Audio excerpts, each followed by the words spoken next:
Hey guys, tonight we wander into a medieval evening where the streets hush under candlelit windows, the shutters creak like sleepy jaws, and the church bell hums in your ribs, as if reminding your heart to keep tempo.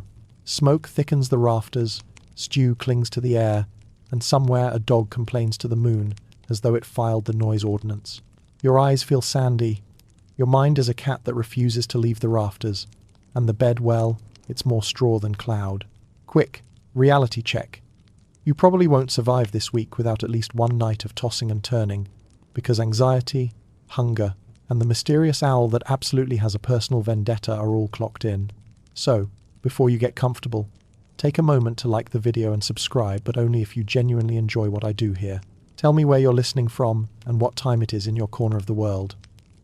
I love seeing our little sleep caravan form across the map. Now, dim the lights, maybe turn on a fan for that soft background hum, and let's ease into tonight's journey together. You trudge down the lane just after curfew, the bell having rung a low, round note that melts into the night like honey into milk. Towns enforce that bell with a calm insistence, the old couvre-feu, the cover fire meaning shutters closed, hearth banked, flames quieted, minds gently herded toward rest. You pull your cloak closer and feel the day's small dramas still twitching under your skin. A lost coin, a sharp word, the miller's sly grin when the flour weighed light. Your bed waits in the loft, but your thoughts keep lacing their boots.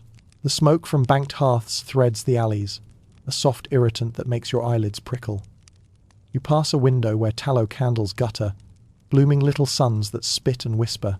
The smell is animal fat sweet, more practical than poetic, but useful. Light is rationed like patience here. A cat pads past your ankle, pretends it doesn't know you, then remembers you're the generous sort and allows you to exist. Joke 1. It promises to pay rent tomorrow in mice, but you've seen its ledger creative accounting.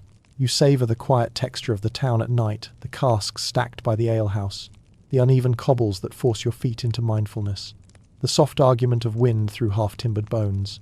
On the green, someone coughs. Across the way, a baby rants at gravity. Your own ribs loosen a little. Historians still argue whether the medieval world slept in two neat chapters, first sleep and second sleep, with a calm, wakeful intermission in between, or whether that pattern was a luxury of certain regions and seasons. Either way, you're in the interval before any sleep, and your brain is auditioning for the town crier. You climb the ladder to your loft, hands remembering each rung. Up here, the roof groans like an old storyteller remembering his best line. Your mattress is a tick stuffed with straw that crackles under you. The sound is oddly reassuring, like your bed is summoning a chorus of tiny cricket librarians shushing you towards silence. You smooth the linen coarse but clean enough and nudge the pillow into a better mood. Somewhere you once heard a quirky counsel. Slide a small iron knife beneath your pillow to keep nightmares away. It's less about stabbing dreams and more about carrying a little boundary, a charm of weight and edge. You don't always do it, but tonight the notion tickles you. Knife or not, your mind refuses to curl up. Below, the hearth smoulders a dull orange, and you think about the practical magic of the curfew bell. Mainstream fact. Many towns and cities used a nightly bell to signal the covering of fires and the closing of businesses, a rhythm that shaped public life and private habits. You imagine the bell ringer up in the dark tower, his hands hardened by rope, his breath crystallizing even in summer. He knows the town's pulse, who lingers, who hustles home, who never quite learns to be on time. Joke 2. You once tried to befriend the bell with a loaf of rye. Turns out bells don't eat carbs. On nights like this, your troubles breed algebra. If bread rises by dawn and the mill takes its nibble, and your neighbour's wheat was blighted, how many coins will still jingle in your pouch after you pay rent to a landlord with velvet elbows?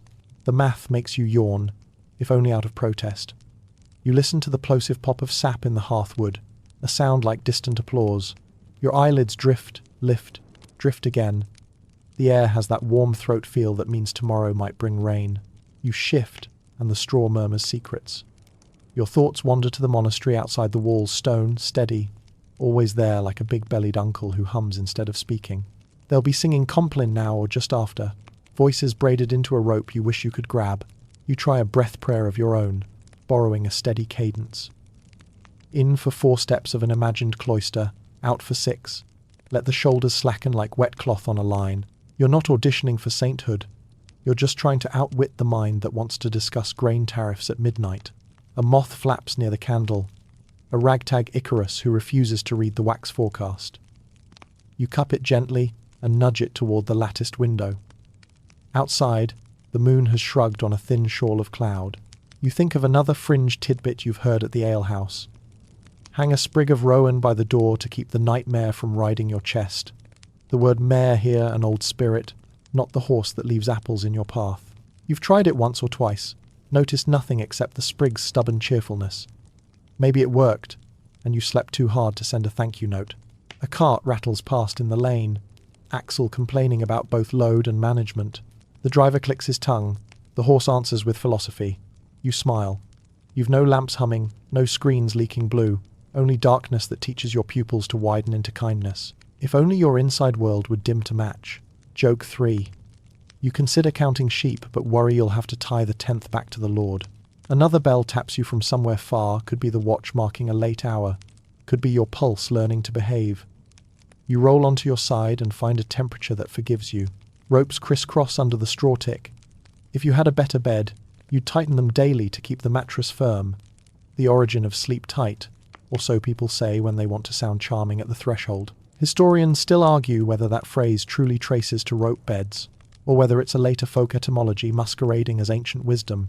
Either way, you pull the blanket up and press your toes together until they agree to be warm.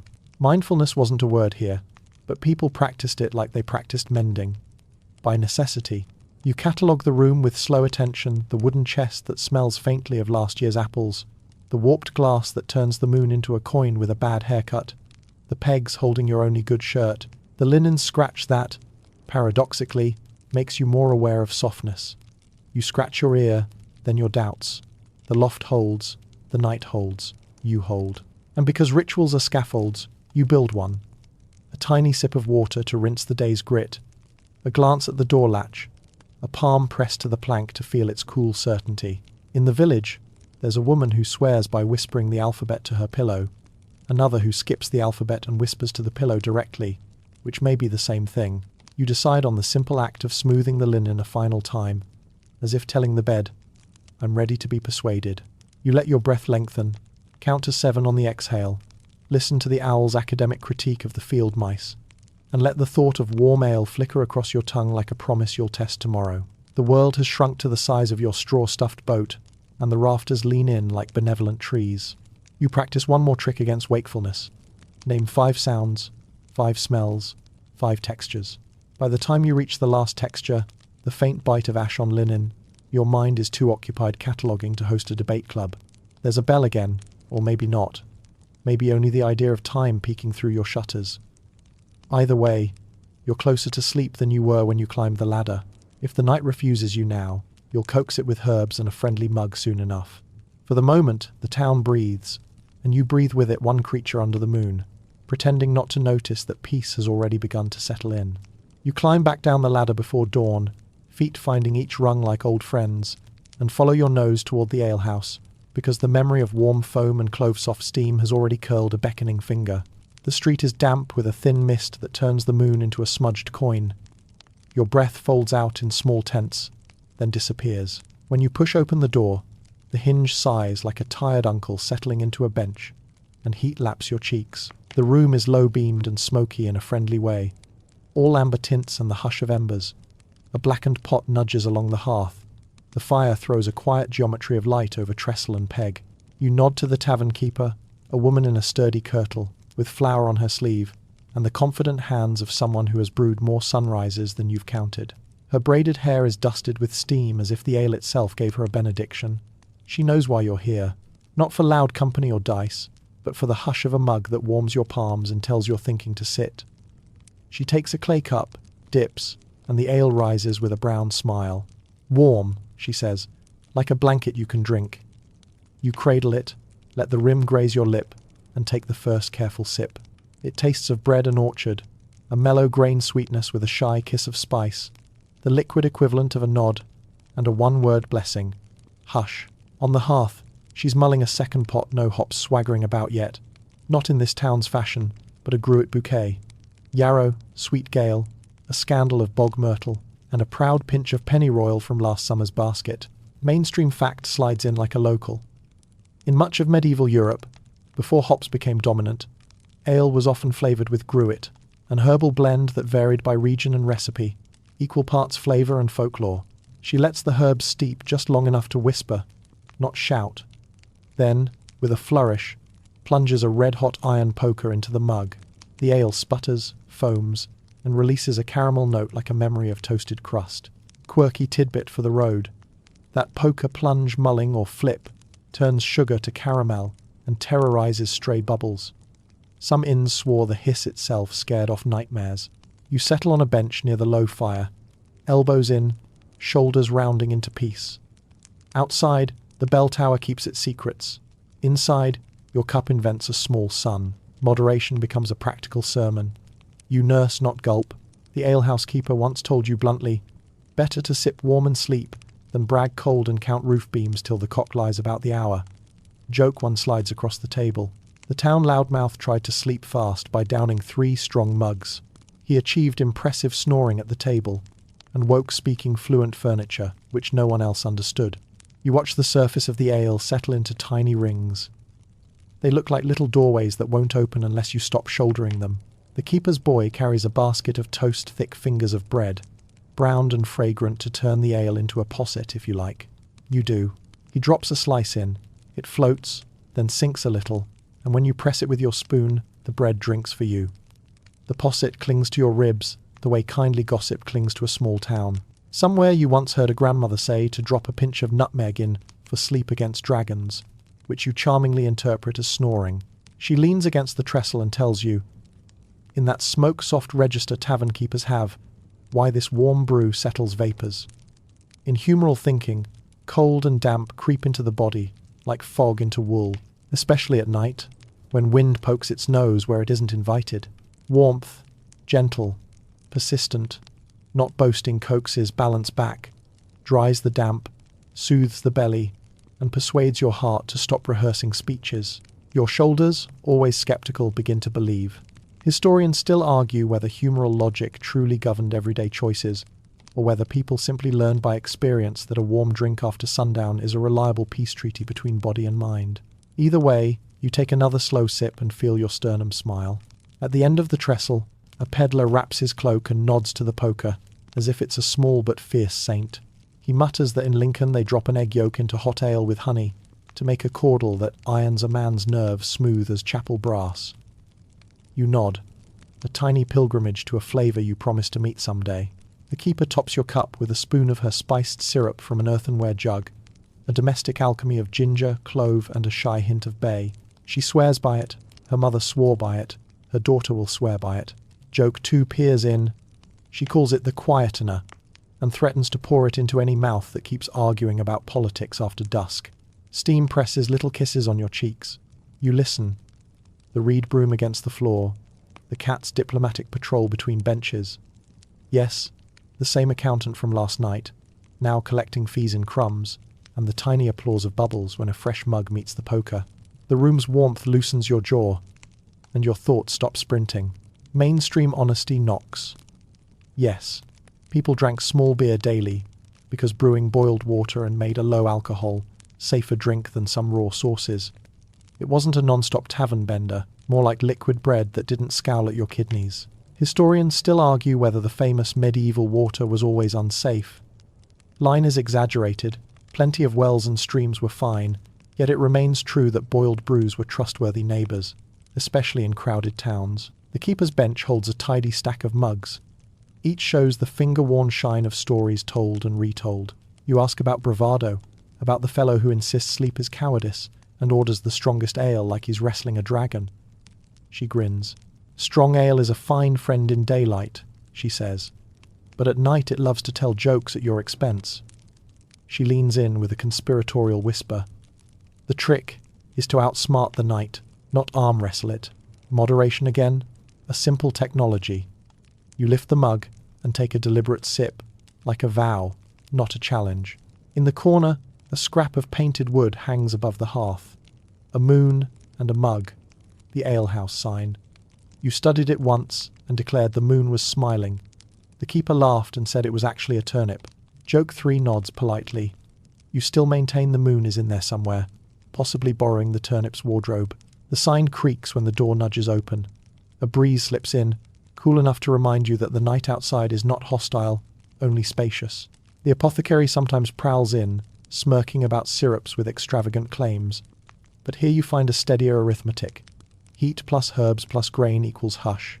You touch the mug to your lower lip and feel the heartbeat quiet. A modest remedy, not a miracle. The flip of the poker hisses again, and somewhere in your mind the straw of your mattress answers, remembering last night's compromise. Callbacks are little braids. The knot from your pillow loosens just hearing the hiss. You think about Hops, that assertive cousin who will take over the family one century and move furniture around with confident elegance. For now, the herb blend keeps things local, specific, communal.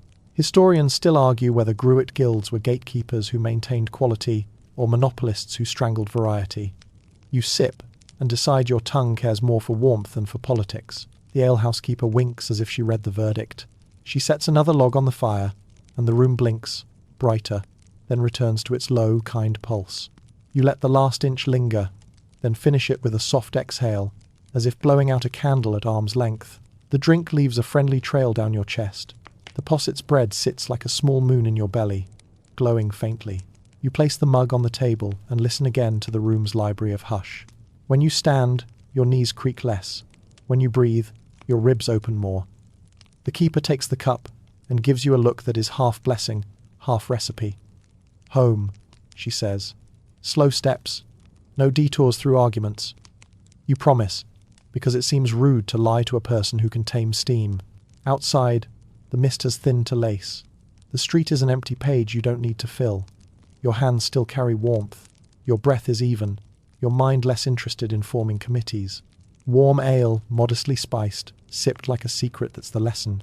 You walk back toward your ladder, and your straw and the rafters that already know your name. And the night, finally, begins to tilt in your favor. You step into the small garden behind your lodging, where dusk smooths the edges of everything, as if the sky has decided to knit rather than cut. The fence is a modest hurdle of wattle that keeps out most goats, and none of the gossip. A lantern hangs from a peg, its flame a shy coin. Moths orbit it like scholars who haven't agreed on a conclusion but enjoy the debate. The soil is a dark loaf, still warm from the day, and your fingers sink in with the ease of a good handshake. Along the beds, mint has annexed a corner with the confidence of a local mayor. Chamomile blinks its white-lashed eyes, and valerian holds up shy umbels that smell faintly earthy and a bit like someone forgot to launder their saintly robe, reassuring if you like your comfort honest. You rub a mint leaf and the scent pops, bright as bell metal. It feels like it brushes dust off your thoughts. The chamomile flowers fall into your palm with a papery sigh. You know the trick only the fresh, sweet heads, not the ones that look like they've already told their last bedtime story. Valerian root, you approach with respect. It's the quiet uncle at a feast who says little but can end arguments with a glance. You use the small spade like a courteous thief, lifting a bit of root, trimming, thanking, reburying. Joke 1. You murmur an apology to the plant, promising you're only borrowing sleep on credit and will pay back with compost. A blackbird kicks at the mulch and scolds you, as if you've interrupted its dissertation on worms. The lantern's circle of light paints your hands gold. The rest of the garden recedes into a green whisper. You remember the alehouse keeper's syrup, ginger and clove still humming faintly in your throat, and think how herbs travel between cup and pillow, from the warmth of a posset to the cool of a dream. Mainstream fact settles like a careful label. By the early Middle Ages, monastic and manor gardens across Europe commonly cultivated medicinal simples, mint, sage, rue, fennel, chamomile, and yes, valerian mapped out in tidy beds that grew order alongside medicine. Charlemagne even issued the Capitulare de Villis, a famous decree listing plants to be grown on imperial estates, a recipe for empire scented with dill and good intentions. You gather lavender from the low hedge, rubbing the buds until your fingers glisten with oil that smells like clean linens and sun-warmed stone. In the village, someone swears that hanging lavender on a bedrope makes dreams walk slower, as if the scent lengthens the hallway they must travel. You tie a small bundle with thread saved from your shirt cuff. You also pinch a bit of rosemary needlebright, memory's herb. You'll tuck it near your palate, not because you need to remember anything urgent, but because rosemary implies a promise. In the morning, you'll still be you, only better rested and less inclined to negotiate with owls. At the far edge of the plot, a low wooden board keeps the soil neat. You sit on it and run a thumb along its smooth edge, absently feeling the day's clamour drain out through your palm into the wood. In your lap, the night's bouquet gathers. Mint for the stomach that turns theatre director after dark, chamomile for eyelids that act tough in public, valerian for the mind that edits at midnight, lavender for the breath that forgets it can be slow. Historians still argue whether references in herbals, those thick, handsome books copied by patient hands, were more the practical notebooks of working healers, or devotional mirrors full of allegory first and remedy second. You decide you can live with both. Medicine you can steep, and stories you can sleep inside. You think of Hildegard of Bingen, Benedictine polymath, composer of hymns that sound like sunlight, and counselor of emperors, writing of herbs with the calm traffic of someone who has listened to plants and people equally. Her voice comes to you as a hum behind the hedge, a reminder that certain leaves settle the heart not because they are magical, but because they politely convince the body to resume its job description. Quirky tidbit tiptoes into the garden path. Some folks believe stuffing a small pillow with hops, flowers, lures, drowsiness like a friendly cat. Others slip lettuce seeds under the pillow for their fabled cooling virtue, which is either medicine or an excellent way to misplace your salad. You collect a few sprigs of sweet woodruff, the spring-smelling sprite that tastes of hay and vanilla when dried, and remember the straw tick upstairs. If you dry these and mix them into the straw later, the mattress might turn faintly meadow-scented, like sleeping in a poem that doesn't mind crumbs. Joke 2. You briefly consider tucking the apothecary under your pillow to test his soporific claims directly, but he's prickly and doesn't fold well. The garden's edges blur as dusk leans toward night. You hear, beyond the fence, the exchange of watchman boots, a hushed greeting, the weighty pause of men who will measure the dark on your behalf. A breeze slips through the mint and invents 1,000 tabs in 1,000 invisible ledgers. The cat from the alehouse, untroubled by jurisdiction, has followed you. It sits, tail curled like a question mark, and inspects your basket of cuttings. If quality control had whiskers, this would be it. You surrender a chamomile head. The cat declines, preferring a moth with poor strategic planning.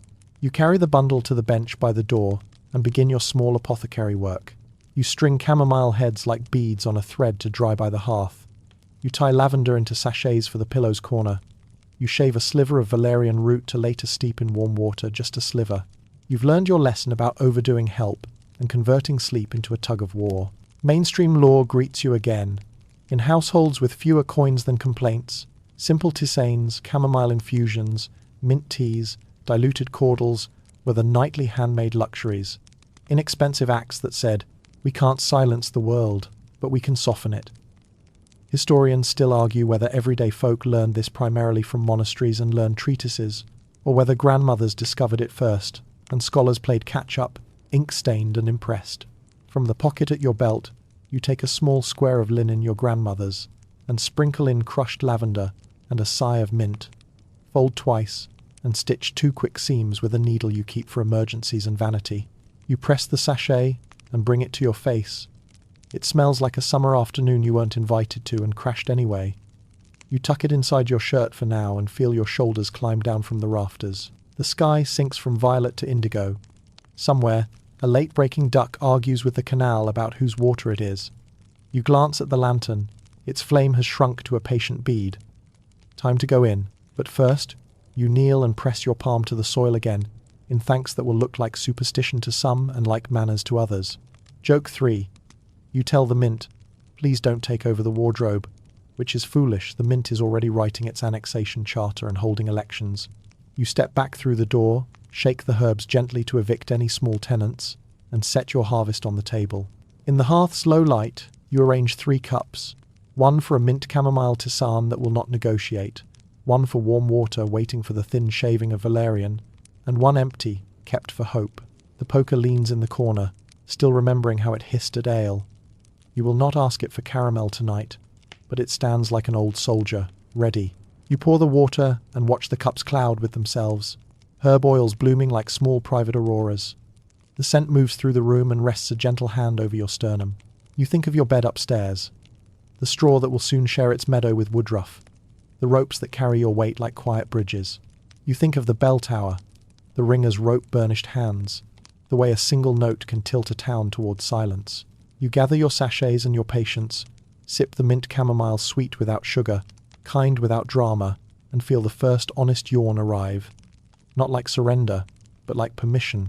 You bank the fire, lift the lantern, and climb the ladder with your basket of leaves and small miracles. On the pillow, you place lavender's modest moon. Under the tick, you tuck sweet woodruff like a secret.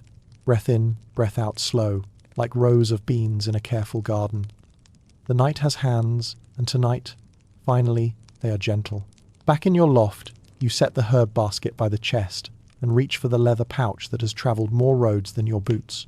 It smells of tallow, dust, and a brave hint of rosemary from some summer you can nearly name. The drawstring gives with a small squeak.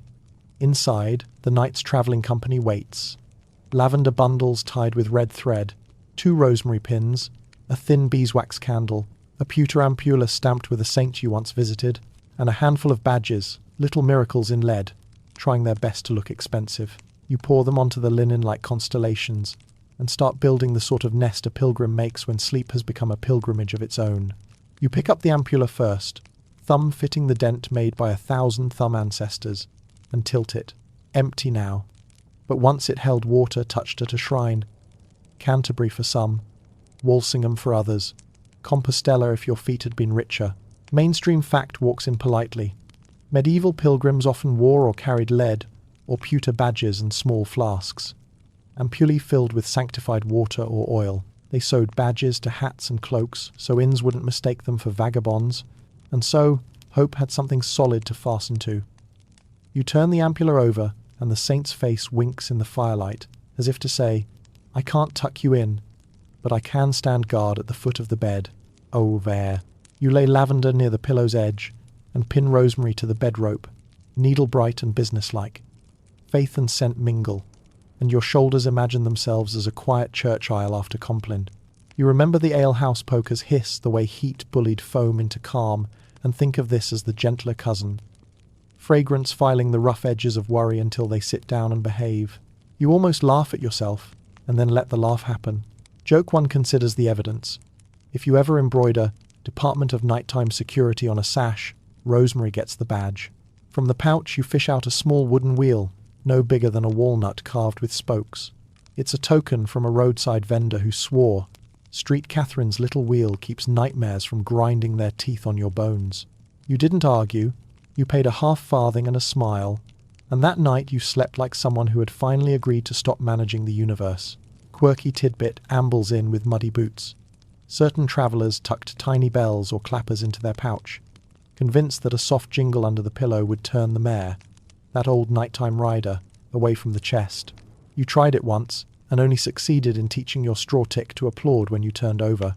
The cat accountant reappears with the casual entitlement of royalty, leaps onto the chest, and inspects the spill of badges, as if conducting an audit. One badge is a scallop shell, the symbol of Santiago, and its ridges throw tiny shadows like a palm reading. Another is a little flask stamped with a cross, another a crude boot that apparently celebrates walking as theology. You sort them into a quiet procession across the linen, so your hands can calm by giving order somewhere. Historians still argue whether most medieval pilgrims walked mainly from burning piety, from social hunger for news and novelty, from a hope for healing that medicine couldn't yet contain, or from a perfectly practical need to knit far-flung relations and trade. Perhaps it was all those things braided together, a rope strong enough to sleep on. You pull the little beeswax candle from the pouch. It's stubby, golden as afternoon wheat, with a scent that remembers flowers by their first names. You set it in a clay shard and light it with a splinter from the hearth. The flame steadies, small and stubborn, as if demonstrating the technique. You watch it until your blinking slows to the candle's tempo. The badge procession gleams. You think about the last long road you took. Cold mornings when the frost stitched leaves together. Afternoons when your shadow walked in step. Evenings when fellow travellers traded remedies like recipes. One woman swore by a posy of rue tucked under her cap. Another sold pomanders little spheres of aromatic stuff, resin and herbs to hang from the neck. She promised they sweeten the breath of sleep. You didn't buy one because your purse protested, but you privately admired anyone confident enough to perfume their dreams. Outside, the bell ripples one soft note through the town. Not command now. just a stroke, like a finger smoothing a crease. You think of the monastery's compline again, the air in the cloister thick with chant that welds worries together and files them under later. You lift the scallop badge and hold it over your heart. It's heavy in the ceremonial way, a weight that says you are not alone in wanting rest. Joke 2 treads lightly in. If you could invoice the saints for hours of sleep delivered, you'd still send a tip to the herb garden. You sip warm water, the same cup you left, waiting, and drop in a sliver of valerian root, honouring the garden's earlier kindness. The scent rises, earthy, determined, and you grin, because you remember the apothecary bragging that valerian seduces sleep like a shy minstrel. He may be right. He's also very in love with his adjectives. The candle and the cup make an alliance. The badgers look on, pretending impartiality. You take the rosemary pin and fasten a tiny sachet of lavender to your shirt's collar, right where your breath will pass it. Travelling taught you this trick. Let the scent ride the road of your inhale so it remembers your lungs are rooms, not corridors. You set the wooden wheel under the pillow, not because you believe gears will grind nightmares into gear dust, but because ritual is the brain's favourite lullaby. Historians still argue whether pilgrim badges and amulets functioned mainly as public signals of identity and credit, or whether people regularly used them as private bedtime tools tucked under pillows, strung on bed ropes, perched like sentries on headboards. You go with the private option tonight and let the wheel keep company with your lavender moon. In your palm, one last token hides, a ribbon faded to the colour of the word almost, tied around a tiny feather from the shrine's lampkeeper's goose. The keeper gave it to you during a storm, for safe nights, and you smiled at the mix of farm and faith. You stroke the feather and think how so much of sleep is trust. Trust that the roof holds, that the watch walks, that the fire banks, that the cat prefers moths to your toes. Joke 3 bows. You briefly consider hiring the cat as a night guard, but the benefits package would be unacceptable. Unlimited cream, zero accountability. You blow the candle out with the softest breath you own. Smoke loops into the air, incense without the choir, and you wave it toward the head of the bed as if painting the room with a faint benediction. The badges cool and dull. The ampulla settles into the small dip your thumb made. You place it by the bedpost. A talisman, yes, and also a memory jar, empty now but full of road. If you listen hard, you can hear boots in gravel, 100 kindnesses offered in the universal language of bread. You stretch under the blanket, feeling the rope lattice cradle you, and the straw's quiet chorus welcome the sweet woodruff you tucked there earlier. The lavender's breath rises near your cheek. Rosemary stands guard like a green spear with a sense of humour. Your mind, always a committee, finds itself outvoted. You say a tiny prayer so short it could be mistaken for a sigh. Let tonight be ordinary. The wind agrees by doing nothing dramatic at all. As your eyes close, you picture the long roads etched into the land, like penciled lines. The rain never quite rubs out. You imagine the saints or their stories, or the people who loved them standing like mileposts along those lines, not to demand, but to offer directions to a place that keeps moving and yet remains here. The quiet bed, the body that forgives, the hour that opens like a gate and becomes morning. Faith, scent, and the honest placebo of being human each takes a corner of the blanket and tucks you in. You follow the bell through the lanes as if it's tugging a soft thread tied to your ribs. The sound round and patient, never scolding more shepherd than alarm clock. The mist slicks your cloak. Rosemary at your collar brushes your chin with a green, sensible blessing. Your little lavender moon tucked near your heartbeat loans the night a clean linen hush. At the monastery gate, you lift the latch that clicks with the confidence of old iron doing exactly what it was born to do. Stone gathers around you, the kind of thick, listening stone that turns footsteps into polite rumours, and the cloister opens like a square of quiet folded into the town. You fall in beside the brothers, shuffling toward the church. Sandals, wool, a whisper of starch. A novice suppresses a yawn the way a mouse hides in bread unconvincingly. The choir door sighs.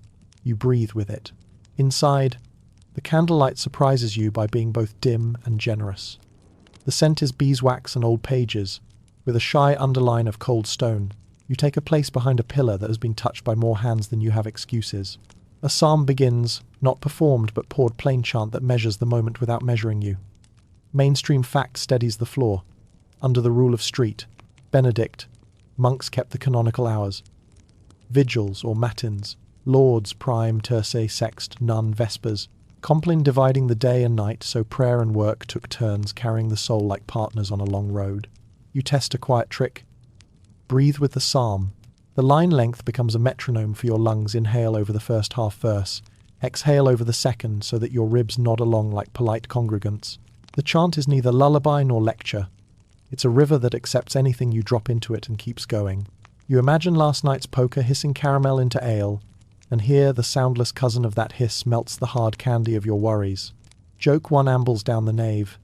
You try to chant along under your breath and discover your voice is the kind of instrument best appreciated by saints famous for patience. A brother near you has a face carved kindly by habit. The good kind of habit, not the I talk politics after dusk kind. The alehouse keeper threatened to medicate with syrup. He moves with measured economy, genuflection as functional as drawing water. When the psalm ends, the silence that follows isn't empty. It's packed with the soft cargo of breath. Historians still argue whether medieval monastic sleep followed the two-sleep pattern, like layfolk, first sleep, wakeful interval, second sleep, or whether the night office carved a different rhythm, training bodies to expect prayer instead of pillow in the middle watch. You briefly consider setting up a controlled study. Then remember, you do not run a university, you run a body that likes blankets. From behind the choir screen comes the round syllable of compline, and the antiphon answers like a friend finishing your sentence. You stand, sit, bow, the simple choreography that teaches bones to remember reverence, even when thoughts wander toward bread. The abbot's cough is a weather pattern. The sub-prior's glance can sort a room at 50 paces. Joke 2 peeks in. Your mind proposes counting saints instead of sheep, then flees when it realizes the saints are a very large flock with excellent attendance. You feel the architecture directing attention the way a good host directs conversation. Arches lean into one another, stones knit like clasped hands, and the apse gathers voices and hands them back, warmed. Light licks the edges of a manuscript. The cantor uses a psalter with crimson initials that look like someone taught letters to blossom. Quirky tidbit steps delicately. Some brothers swear that resting your hand on a closed psalter when worry sprints is like resting it on a cool forehead. There's no doctrine for it. Just the kind of home medicine that lives in corridors, much like hanging your lavender sachet from a bed rope, or threatening nightmares with a wooden wheel named for a saint. Between psalms, there's chapter and prayer, a reading from the rule that reminds you the dormitory should have lamps burning all night, and that monks clothed and girt, sleep ready to rise, no midnight hunt for trousers, no scandal of cold thighs. Mainstream fact bows again. The rules chapter 22 really does lay out dormitory customs. Lamps lit, monks sleeping in tunics and cinctures, knives put away carefully, and everyone rising at a signal for night prayer practical holiness at 2 a.m. You picture the dorm, rows of simple beds, blankets like small landscapes, and the common thrum of men who have agreed to be ordinary together. You wonder if they tuck cinnamon or mint into their straw like you did with sweet woodruff. You suspect at least one does and politely never admits it. When antiphons grow shorter and the office tilts toward the final blessing, your breath has fully enrolled in the monastic curriculum. Slow, even, companionable. You assign a psalm tone to your heartbeat and congratulate yourself on inventing biofeedback centuries early. Historians still argue whether the strictness of such nightly structure improved health.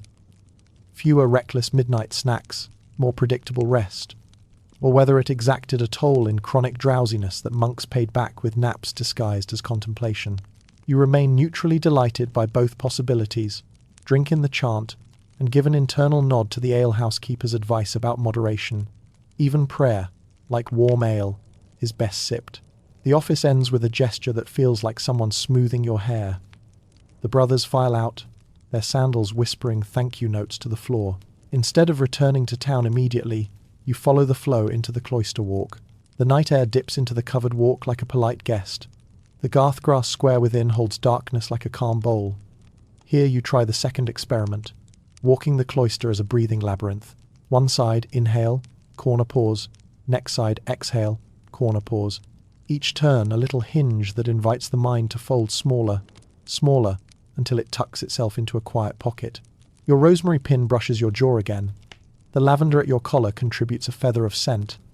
The garden comes with you like a well-behaved entourage. You find the old sundial on its pedestal useless now but not unkind, and rest your palm on the cold stone. Breath in, breath out. The bell above the roofline blurs into cloud, Quirky tidbit brings a smile. An elderly lay brother swears by tracing a tiny cross on his pillow with a chalk stub blessed at Epiphany. He calls it fixing the compass so dreams don't get lost. He once loaned you the chalk and you drew so faint a cross you could barely find it, which he praised as economy of holiness. The dormitory door stands ajar. A line of tiny flames keeps faith with the rule. You don't go in, this is their nest, and you are only a guest of the night. But you imagine the wooden pegs with belts, the way knives rest out of harm's reach, the low chorus of settling bodies. The quiet makes you notice your feet. They have become less argumentative. Joke 3 winks. You promise them fewer cobbles tomorrow and they counteroffer with a demand for more warm ale. You signal you're willing to negotiate in good faith, possibly with nutmeg. A novice edges into the cloister and sits on the step you're leaning near, head tipped back to read the sky. He looks younger than your cautious secrets and more tired than your favorite boots. You ask nothing. He says nothing. The silence is the kind where thoughts take off their shoes. After a time, he murmurs something about nightmares that present themselves as accounting ledgers of failures. You almost introduce him to the cat accountant, who is ruthless with bad math and generous with purrs. Instead, you offer the simplest counsel. Count breaths, not mistakes. Synchronize with the memory of the psalm, then with the sound of rain when it comes, then with your own ribs saying yes. He nods with the solemnity of someone adding a tool to a small belt. The bell gives one final courtesy note to the sky. You turn toward the gate, feeling that the chant has left a thin, golden outline around everything. The grass, the columns, even your stubborn worries. They haven't vanished. They have agreed to speak more softly. At the door, you press your palm to the wood, the same way you pressed it to the garden soil, and feel a chain of cool through grain to hinges to stone to earth. You belong to this weight, and it belongs to you. Back through the town, your steps are the measured kind that won't wake a baby with opinions. Your straw tick waits, now gently meadow-scented from the sweet woodruff you hid there. The rosemary pin keeps guard. The lavender wheel under the pillow pretends to be a relic of gears. You lower yourself onto the mattress and feel the Rube Goldberg machine of the evening bell. Chant, breath, walk, finally nudge the marble of your thoughts down its gentle slope into rest. If sleep were a monastery, you've just knocked politely, and the porter, who has seen everything, has decided you look tired and kind and should be let in. Morning sidles in the colour of pewter, and you aim your boots toward the apothecary, because curiosity is awake early and would like to smell every jar in town. The shop door wears a latch polished by a decade of hopeful hands. You lift it and step into a room arranged like a chessboard where both sides are winning. Shelves climb the walls, crowded with glass and earthenware. Tall apothecary jars banded with paint, squat gallipots with puckered wax seals, slender vials that pretend to be shy, and then sparkle in the beam of light cutting through the small window. Somewhere, a mortar sighs. Somewhere, a pestle clears its throat. Your rosemary pin nods at the doorway as if exchanging credentials. The apothecary himself looks like a man assembled from tidy lines. Neat beard, neat ledger, neat apron, stained only by the colours of competence. His smile has a hinge wry, but kept oiled. You again, he says, as though sleep seekers are a migratory bird he tracks with professional fondness. He gestures you to the counter and lifts a jar labelled, Sir, Papav, with the reverence of someone introducing a distinguished guest. For cough and quiet is all he says, and the quiet lands on the counter like velvet. You lean in. The syrup is thick, opalescent, and smells like patience sweetened with honey. You negotiate, because that is part of the ritual. You ask for simples, honest leaves, and roots you can recognize, and he counters with compounds, his signature syrups that blend virtues like a choir. Mainstream fact takes a seat on the stool. Medieval apothecaries often prepared remedies from authoritative texts, like the Antidotarium, Nicolai, and later the Canon of Medicine by Avicenna, balancing simples, single-ingredient preparations, with compounds' elaborate recipe, and selling both to physicians and layfolk who walked in with coins and hope. He nods when you say simples, slides forward a paper of dried rose petals for possets and a twist of fennel seed for after supper. Then his hands hover over a blue glass vial that gleams more than seems strictly necessary. Elixir Somni, he announces, for nights that argue. Suspiciously glittery labels arrive right on schedule. You raise an eyebrow, the international sign for sell me on this without promising the moon. He obliges, pouring a single glitter of liquid into a spoon. It smells of warm wine, spiced and persuasive. You catch whispers of cinnamon and a figure in the background who could be Poppy, if Poppy wore a cloak and preferred side doors. You nurse the spoon with caution and diplomacy. Joke 1 peeks out. You ask if the elixir includes ground-up lullabies. He says yes, but the supply chain is unpredictable during Lent. He leads you along the shelves like a docent in a museum of maybes. There's a pot of conserve of violets, thick and purple. There's a sermon about humility that forgot to be shy. A jar of quince electuary that looks like someone preserved autumn and taught it to spread on toast. A row of waters rose, orange blossom, elderflower that smell like tidy miracles you can wash your face with. For sleep he highlights 3 roads. Warm ale or wine doctored into caudle. Tisanes steeped from your own good herb basket. He approves of your chamomile, grudgingly impressed by the Valerian shaving discipline. And a measured syrup, taken with respect, never bravado. Strong medicine, he says, is like strong gossip. Use sparingly, and preferably not at midnight. Your ribs smile in recognition. You ask about cost, because coins, like sleep, are finite. He lists numbers as if tucking children into bed softly, persuasively, leaving space for bargaining. You point to the glittery vial. That one makes me nervous, you admit. He taps the label. It makes everyone nervous until their third yawn, he says, then softens. Moderation, friend. I learned from a pilgrim who learned from a monk who learned from falling downstairs that exuberance is not a dosing schedule. You buy a thimbleful because curiosity is older than thrift, and you buy fennel seed because your belly writes editorials when the moon is up. He weighs your mint and lavender from last night's harvest, trades you a smaller measure of spikenard, earthy, resinous, mysterious as a locked drawer, and tells you to tuck a strand near your bedrope for holy gravity. Quirky tidbit swirls into the shop. He produces a tiny pillow filled with hops, flowers, and whispers that brewers' apprentices sometimes keep these in their caps to avoid nodding into the mash tun. A soporific secret hiding in plain sight. He calls it a sleeper's sachet, and warns that cats will judge it, but cats judge everything. You picture the cat accountant filing a formal opinion on hops, and decide to buy the pillow anyway. At the back of the shop, a shelf houses things that look like they escaped a travelling cabinet of curiosities. A narwhal unicorn horn, fragment with a provenance as wobbly as a toddler, a vial labelled with a Latin flourish that probably translates to, "Don't ask, too many questions." A dried seahorse pretending to be a punctuation mark. Historians still argue whether apothecaries trafficked in such marvels primarily as serious materia medica or as theatrical attractors to keep trade lively and wallets open. You decide the answer is yes. And, because humans enjoy medicine more when it comes with stories and a little stage lighting, you tell him about the alehouse poker, and he grins, describing his own winter trick. A mulled wine posset with beaten egg yolk, sugar if you're lucky, and a shaving of nutmeg, to persuade the belly to act like a civilized citizen. He claims nutmeg chases away night winds. You dutifully register that for later, imagining your warm mug issuing citations to unruly drafts. Joke 2 yawns into the room. You ask if he sells bottled silence. He points at your purse and says, "There's some in there if you stop counting it." He demonstrates his scales with priestly care, nested weights shaped like tiny ducks, brass shining with the sincerity of things that only do one job. He weighs your order, fennel, rose, the thimble of the elixir, the hop-scented pillow, then adds, "On the house, a scrap of licorice root, to chew when your mouth keeps inventing opinions after dark." The root tastes of inked contracts and forest edges. It sweetens slowly, as if negotiating with your tongue. You lean on the counter and venture a question. Do people really sleep better because of all this? Or because they believe they will? He doesn't flinch. Yes, he says simply.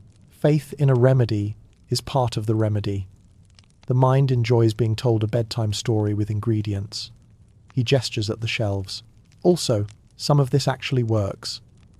And some of it is beautiful nonsense that keeps despair from having the last word. He's a poet, accidentally. Your chest does that hollow then full thing that means truth wandered through and stole a chair. He opens a drawer and produces a small leaflet written in a steady hand, his own house counsel. For night, a light supper, no heavy meats, a short walk, warm drink, a clean pillow, prayers or gentle reading. No arguments, no ledgers, no making lists of the arguments you intend not to have. Bed before envy notices you, and if you wake in the middle watch, accept it as a gift. Rise, sip water, say a psalm, or recite your market list backward. He grins. Then lie down again as if you meant to. Mainstream practicality is its own spice blend. You fold the leaflet and tuck it with your sachets, promising loyalty to the no ledgers clause. As you pay, a woman enters with a baby slung at her hip and a look that could lasso storms. She asks for colic drops. The baby contributes a persuasive argument. The apothecary measures fennel and dill water, humming a tune that suspects it's a psalm but won't admit it. You step aside, try not to look like you're eavesdropping, fail, and then invent an interest in the dried orange peel. Joke 3 straightens its cap. You wonder aloud whether the dried oranges dream of summer. He says only when they're not busy improving marmalade. You bundle your purchases into your pilgrim pouch badges, clinking softly like polite applause, and adjust your collar so the lavender sachet sits where breath will borrow it. The apothecary escorts you to the door, as if seeing off a small ship.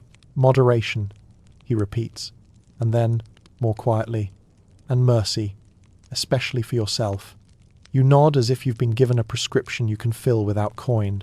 Outside, the day has stretched itself, cloud like clean wool on a rail. You take the long way home past the bell tower, the ringer waves with rope-burnished hands, and you wave back with apothecary-stained fingers. The hops pillow peeks from your pouch.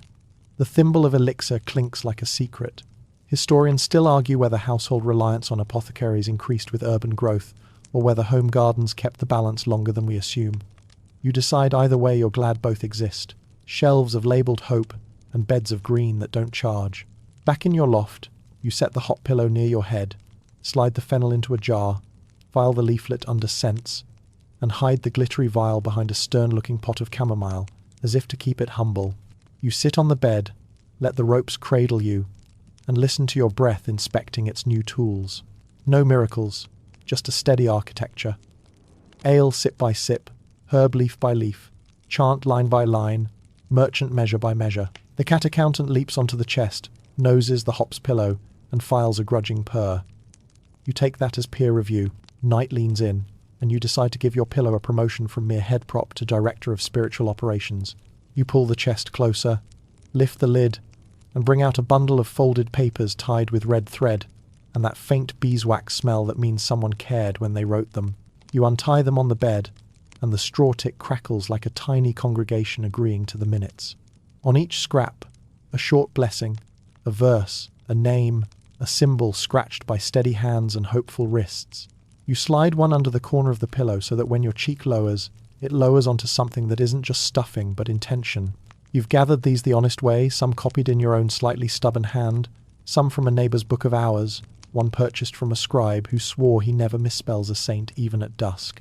The first slip holds the beginning of Psalm 4, in pace in idipsum dormiam et requiescam, a bedtime classic you've heard on enough lips to recognise it by silhouette. Mainstream fact strolls in politely. Psalms were the medieval soundtrack for everything from ploughing to penance, and Psalm 4 and Psalm 91, qui habitat, turn up again and again as night prayers in monastic offices and lay devotion, singing a fence around the dark that is theological and practical at once. You murmur a few lines, letting the Latin pace your breath, the way last night's chant trained your ribs, then tuck the slip just where your ear will remember it's there. Next comes a little circle drawn around a short plea, Jesu mercy, with a tidy cross at each compass point. You rub the paper between thumb and forefinger until the fibres soften and the ink warms into scentless presence. This one you place at the headboard like a sentry who understands overtime is the job. Then a charm written by your aunt, a verse from John. Only the first and last letters of each word to keep it private from nosy pillows and a tiny list. No ledgers, no arguments, no lists of no arguments. The apothecary's leaflet has infiltrated your devotional life, and you don't mind. Joke 1. If saints accepted bullet points, your aunt would have them all canonized by Advent. You've also got a little rectangle of linen stitched into a pocket room for a kernel of frankincense and a grain of salt, and exactly one folded name. Tonight, you slip in C plus M plus B, because the chalked blessing from Epiphany that the lay brother mentioned has become a favourite, and you like the rumour that the initials double as Christus mansionem benedicat, Christ bless this house, while still sounding like the Magi agreed to initial your pillow. You tuck the linen into the seam. The rope bed gives a dignified groan, the way knowledgeable furniture approves without getting sentimental. You shift, and the lavender sachet at your collar brushes your chin. The scent is a quiet co-star to your next move, a whispered prayer that is embarrassingly short and stubbornly effective. Keep watch, you say, to no one and everyone, and then add a line for your own unruly mind, and let me be no more clever than breath. You grin at yourself because, truly, who asks to be less clever? Insomniacs do. Clever keeps lists, breath keeps time. Historians still argue whether such short, personal prayers were the norm in households, or whether longer, set forms dominated private devotion. The fragments of letters, margins of account books, and hand-rubbed pages of prayer books suggest a messy, lovely both, and form for the mouth, fragments for the heart. From the pouch you keep by the bed, you slide out a tiny wax disc, impressed with a lamb, Agnus Dei, gifted by a traveller who swore it came from Eastertide wax. You feel its smooth courage under your thumb, and set it where the badge wheel sleeps beneath the pillow. You are building a coalition. Lamb, wheel, lavender moon, rosemary spear. Quirky tidbit waltzes in with a flourish. Your neighbour swears that writing abracadabra in a diminishing triangle and wearing it near the skin draws fevers down and out. Once, during a summer of sweating and cursing mosquitoes, you drew it carefully, wore it dutifully, and recovered in perfect sync with the weather improving. You keep the triangle anyway, it looks like a prayer taught geometry, and slip it under the mattress as a peace treaty with placebo and luck.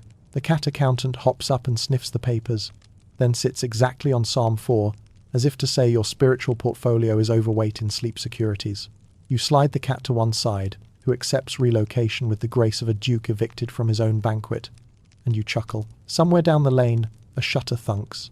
Somewhere nearer, the hops pillow gifts the air a faint meadow brewery note. Joke 2.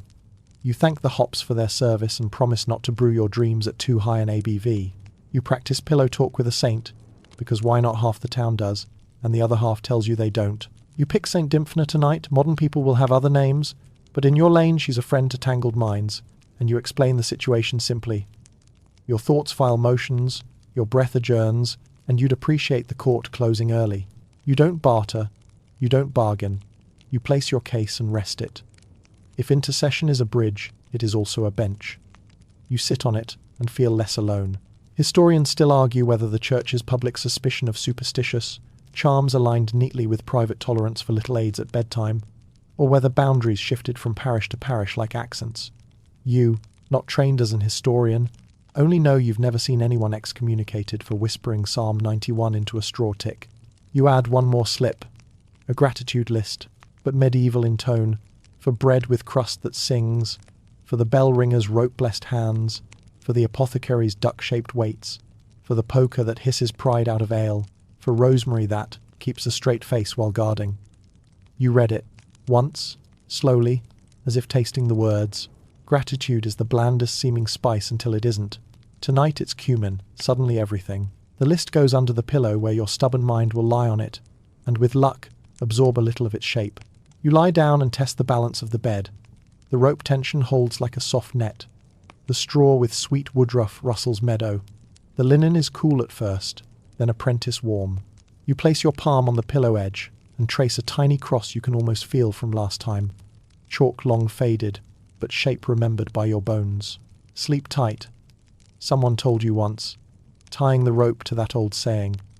You smile and decide not to open the etymology debate in bed. Joke 3 whispers. If you invite the cat to weigh in, it will cite its extensive experience as a professional sleeper and demand consulting fees in cream. You let your jaw unhook a notch. The papers under the pillow lend the bed a faint crinkle that quickly becomes a lullaby of competence. You imagine the words down there like quiet anchors, not heavy enough to drag you, just heavy enough to keep you from drifting into the anxious shipping lanes. Breath finds the 4 count in, 6 count out you learned in the cloister. The psalm's cadence confers honorary monkhood on your lungs. You resist the sudden urge to revise the bedtime ritual, you've done that before, and discovered the mind turns optimization into insomnia with breathtaking speed. Mercy, the apothecary said. Moderation, the alehouse keeper added. Add one more M-word, minimalism. There's a breeze, small and educated, testing the shutter. You think of other households just now. a mother tracing a blessing over a child's brow, a shepherd rolling into his cloak under patient stars, a noble somewhere insisting his curtains exile drafts, while discovering that velvet doesn't argue with worry any better than linen does. You're all in the same school, learning the same ordinary miracle, to let the world carry itself for a few hours without your help. The bell will manage time, the watch will manage lanes, the saints will manage their inbox, the cat will manage moths. You can manage sleep, which mostly means stop managing. You whisper one final pillow talk line, an inside joke with your own skull. No ledgers. The cat purrs in agreement or coincidence. You let your eyes close and feel how the written slips keep being written, even after you can't see them. Their words, like herbs steeping in warm water, releasing what they have slowly, without theatre. The night doesn't hush so much as soften, tufted like wool. And when your mind starts to ask an important question about grain prices, the hops pillow interrupts. The lavender sachets, the psalm returns, the wax lamp blinks, and the question gets bored and leaves. Grasshoppers take a shift outside. A cart somewhere decides to try silence for once. You are a body on a rope lattice, in a house held by pegs, in a town threaded by bells, under a sky stitched with saints and weather. You are also just a person with a pillow full of paper, asking nicely, which, in this century and several others, is a fairly sound cure. You step outside for a moon breath, the kind that rinses the tongue of rooms, and let the lane unspool beneath your feet. The shutter buckles are cool under your passing hand. The door latch settles behind you with the satisfied click of a cast-iron sentence reaching its period. The night is thin with silver, a coin spent slowly, and your breath leaves the ledger in quiet, even entries. Lavender from your collar strolls along with you, respectful as a chaperone. Rosemary keeps rank like a green-needled usher. You keep your pace soft so the cobbles won't file a complaint. The street widens toward the churchyard, that neighbourhood of stones who never hurry. The yew tree by the gate holds the moon, the way a wise aunt holds a baby firm, unflustered, slightly amused. Mainstream fact settles beside you. In many English and European churchyards, ancient yews stand on purpose evergreen sentinels that long symbolized endurance, and quite practically provided shelter from wind for outdoor gatherings and graveside prayers. Their shade smells like old books and slow plans. You brush a twig and half expect it to hand you homework. Joke one arrives with good posture. The yew seems like the only resident qualified to run a gossip column. Grave matters, what the stones are saying. But it keeps secrets with professional pride. You slip under the lich gate, the wooden porch where coffins once rested and rain renounced its RSVP. The bench is worn to the topography of grief and gossip. Both have hips. You sit for a moment, feel the wood cool beneath your palms, and watch mist write its cursive around the low headstones. Owls debate syllabus choices from the beach at the boundary. A fox scribbles a quick signature across the grass and vanishes into margins. A cart rolls distantly, wheels saying the same word over and over until it loses meaning and becomes a lullaby. The church's nave windows reflect the moon in badly cut diamonds. The bell tower dozes, a doorman between worlds. Historians still argue whether curfews, those couvre-feu bells you've been obediently hearing, were strictly enforced in small towns like yours, or mostly advisory, with enforcement depending on season, festival, and the mood of watchmen who also preferred not to chase people in the dark. Either way, the bell has already done tonight's courteous work. The night feels less like a law and more like a library. You move softly because the silence has lent you a book. Walking by moonlight is medicine with a reputation. Night air is said to be damp, a thief of warm humours, creeping into your joints like landlords into your ledger. Then again, fresh air, even when disguised as rumour, can unknit the brow. You take the compromise route. Keep your cloak close, keep your pace mild, and let the lungs accept what the hour offers without turning it into a debate club. Mint memory still lingers from your garden tisane. The apothecary's leaflet about no ledgers has taken up residence in your pocket like a small paid-up tenant. The stones nudge your ankles with their uneven edges, the way old neighbours nudge without malice. You read a few names where lichen has left room for letters, some you knew, some you feel you almost knew through recipes and rumours, and the way their houses still carry their habits in the hinges. Quirky tidbit sidles up, hushed. Country talk says, willow. The wisps, those bobbing ghost lights over marshland, are the souls of misers counting coins they cannot spend, or else just mischievous spirits luring travellers astray. Modern mouths will move later about marsh gas.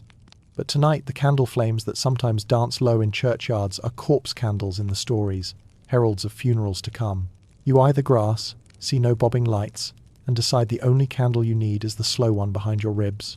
You begin a slow lap around the yard, cloister style but with grass for paving. One side inhale, corner pause, next side exhale. The method you learned in stone corridors translates easily to hedges and headstones. The U parses your breath with benign grammar. A hedgehog snorts like a tiny blacksmith. You salute its industry. Joke 2 curtsies in. You apologize to the hedgehog for having no spare worm. It forgives you and recommends the apothecary for licorice.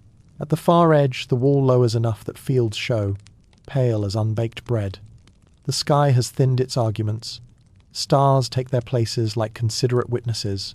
In that openness, your mind offers a superstition audit. Rowan by door, lavender by pillow, wheel under pillow, hot pillow near head, Saint Wax in pouch. You grin at your own collection of soft armour. Historians still argue whether such household rituals created a common spiritual grammar across parishes, or whether local custom made a patchwork so vivid that 2 villages 3 miles apart might not recognise each other's bedtime. Latin. You're fluent enough in your lane's dialect. A psalm, a sachet, a whispered, keep watch. The churchyard isn't purely solemn. By day, it's a village green with gravitas. Children hop stones as if bones were marbles. Washing is discussed with Vatican-level seriousness. Bread is compared in a tone that could start a war or a wedding. You remember last week's market? Someone claimed the baker's new oven makes loaves sing 2 notes higher. You determine, strictly for science, to acquire more bread. The U approves. Trees love repeatable experiments, provided they involve birds. You pause by the charnel house low, stone, smelling faintly of lime, a place where old bones live tidily when the ground needs making room for the newly arrived. You don't open the door. You don't need to. The building's patience is visible from outside. You lay a hand on its wall and feel the slowest clock you know. Night air slides around your fingers like a cat, undecided about domestication. The apothecary's hops pillow flashes through your mind, all meadow and brewery. You imagine it here, a tuft of field thrown into stone time, and the contrast soothes you. One more circuit. Your feet are honest citizens now. Cloak snug, collar scent kind, lungs well governed. You practice a trick the lay brother hinted at. Assign each step a word from a psalm until the sentence dissolves into pure cadence. In peace I will both lie down and sleep. By the wall a snail counsels patience. You accept the appointment and let your shoulders provide minutes. The bell offers a half chime, a throat clearing to the moon. The church smells faintly of old incense through the keyhole, as if the building exhaled a memory. You turn your face to the gate and feel the switch this exact edge, where the night's calm washes up against the shoals of superstition. Your skin pricks, not with fear so much as respect. You look once more at the headstones arranged like teeth in the earth's kind jaw. You nod to the U's professorly silhouette. Joke 3 tips its cap. You thank the U for office hours. It declines to grade your breathwork but passes you based on attendance. On your way out, you notice a slip of ribbon snagged on the gate's nail, a relic of some wedding or some grave, because the yard hosts both, proving once again that sleep and grief and celebration use the same streets. You rescue the ribbon and tie it back to the nail in a patient bow. Not yours to keep, yours to tidy. The gesture feels irrationally important, like aligning a room so dreams don't trip. Back in the lane, the moonlight thins into the ordinary work of guiding you home. A watchman mutters a greeting and lifts his staff the way men lift hats when their hands are full. Mainstream fact sidles back in to wave. Urban and manorial watchers did make rounds at night, tasked with fire, thieves, and discouraging the loud. Some carried lanterns, some rattles, some only a good memory for whose hinge squeaks at which hour. You exchange a few words about the weather, the safest topic in any century. He recommends a blanket over your feet and a story over your skull. You promise compliance. Your door, when you lift the latch, gives that small approving noise again. The hops pillow remembers who you are. The lavender moon tucks itself into the corner of your breath. You bank the hearth with a gentle nudge, because the bell would scold if it caught you boasting. Night air, collected like a coin in your lungs, spends itself slowly as you climb the ladder. The churchyard still clings to your cloak in the best way. Cool patience, tree wisdom, gravel vowels. On the mattress, the ropes accept your weight with the kindness of bridges. Under your cheek, The pillows folded psalms and scribbled lists crisp faintly, like leaves telling each other what the moon said. You draw the blanket and feel the border where superstition and sense, ritual and rest, meet and shake hands like neighbors who lend each other tools. You don't need to decide which part did the work. You only need to notice that the mind which started the walk arguing is now too sleepy to litigate. The night has taught its class. You, model student, submit to the course's most generous final, the long, humane blank. You pull the mattress tick off like a baker, turning out a loaf to test the crust, and the straw crackles in a way that sounds suspiciously like a committee clearing its throat. You grin and set to work, because tonight the bed is not a place you fall into. It's a little machine you tune. First the ropes, a lattice strung between the bedstead rails, knotted where the pattern crosses, sagging a little in the centre from many nights of your valiant horizontal philosophy. You kneel and begin the tightening short tug, knot check, short tug, knot check, moving around the frame like a clock that trusts its hands. The hemp roughens your fingertips in the honest way of tools that work without boasting. Each pull lifts the middle a whisper, and you can almost hear your future spine sending a thank you loaf. You wedge a small peg between rope and rail to keep tension, and take a moment to admire the simple geometry. Mainstream fact props its elbows on the footboard. Rope beds were common across medieval households. The lattice carried a straw tick or feather mattress, and tightening the bed was a routine chore, a minor engineering feat that could change a night from a hammocky complaint to a well-supported yes. You give the frame a civilized shake. It answers with a low, well-tempered there. You smooth the linen cords where they bite, because comfort and durability are better allies than rivals. Straw time. You open the tick with the practiced gentleness of someone coaxing a story from a shy uncle. Out comes the old straw, some still springy, some flattened into biographies. You fluff, toss, and cull, saving the best, replacing the worst with fresh, clean sheaves you begged from the miller last market day in exchange for fixing his latch and promising not to comment on his flour math. Sweet woodruff from last night's garden work threads the pile with that hay vanilla whisper. You add a few crushed heads of chamomile, because callbacks are a sleep technology too. The cat accountant hops onto the bedstead to supervise, tail coiled like punctuation, and sniffs the straw with the solemnity of a customs official. Joke 1. You tell it you're complying with all regulations. It makes a note that your paperwork smells of mint and approves. You mix in a light ration of lamb's wool teased from last shearing. Not enough to smother, enough to hush. Wool is a diplomat. It insulates without being pushy, breathes like someone who knows Compline by heart, and refuses to hold a grudge against damp. You knead the blend with your hands, feeling for lumps, distributing fullness toward the hips and shoulders, because humans are not symmetrical sacks of grain no matter what the market thinks. When the tick is refilled, you stitch the seam with a stout needle and thread, then lift and thump it so the contents settle like a well-behaved town after the bell. The straw sighs into place. You pat the surface as if complimenting a loaf. Bed curtains next. You draw the linen panels along their pole and shake them free of the day's dust. They're simple, not the velvet fortresses your lord since forever swears by, but they do the job. They keep drafts from lecturing your neck. They darken the corner so moonlight becomes polite, and they create that small stage feeling where sleep enjoys performing. You close them and test the microclimate with a hand still, a little warmer already, and tinged with lavender from the sachet pinned to the head rope. Historians still argue whether medieval interiors were as relentlessly cold and smoky as a modern caricature paints, or whether decent maintenance, tight roofs, banked fires, curtains, and sensible bed layers made most nights perfectly bearable for most people most of the time. Your corner votes for bearable, with a little help from engineering and herbs. You lay the bottom sheet and tuck it firm, a hospital corner avant la lettre, then try a small trick you learned from a travelling joiner. Lay a thin, woven mat between ropes and tick to spread weight and quiet squeaks. The mat was once part of a grain sifter. Tonight, it's a hush machine. Over the tick goes the top sheet. Over that, a light woolen blanket, then another for luck, then the heavy coverlet you patched last winter with pieces from a retired tunic. The elbow patches are now a design flourish, you insist. The layers trap air little pockets of warmth, like secret committees voting in your favour. At the footboard waits the bed warmer, a pan with a long handle and a lid, an indulgence borrowed from a neighbour on stormy nights. You heat a handful of clean pebbles in a small pan by the hearth, and slide them into the warmer, then swish it gently over the sheet, no scorch, only a moving sun. The linen steams a breath. and releases a thread of rosemary, where the sprig grazes the weave. You pull the pan out, empty it, and hang it where the cat cannot file an incident report. Joke 2. You remind yourself the goal is warmed sheets, not flambéed bedding, and decline to add cinnamon for flavour. You consider pillows.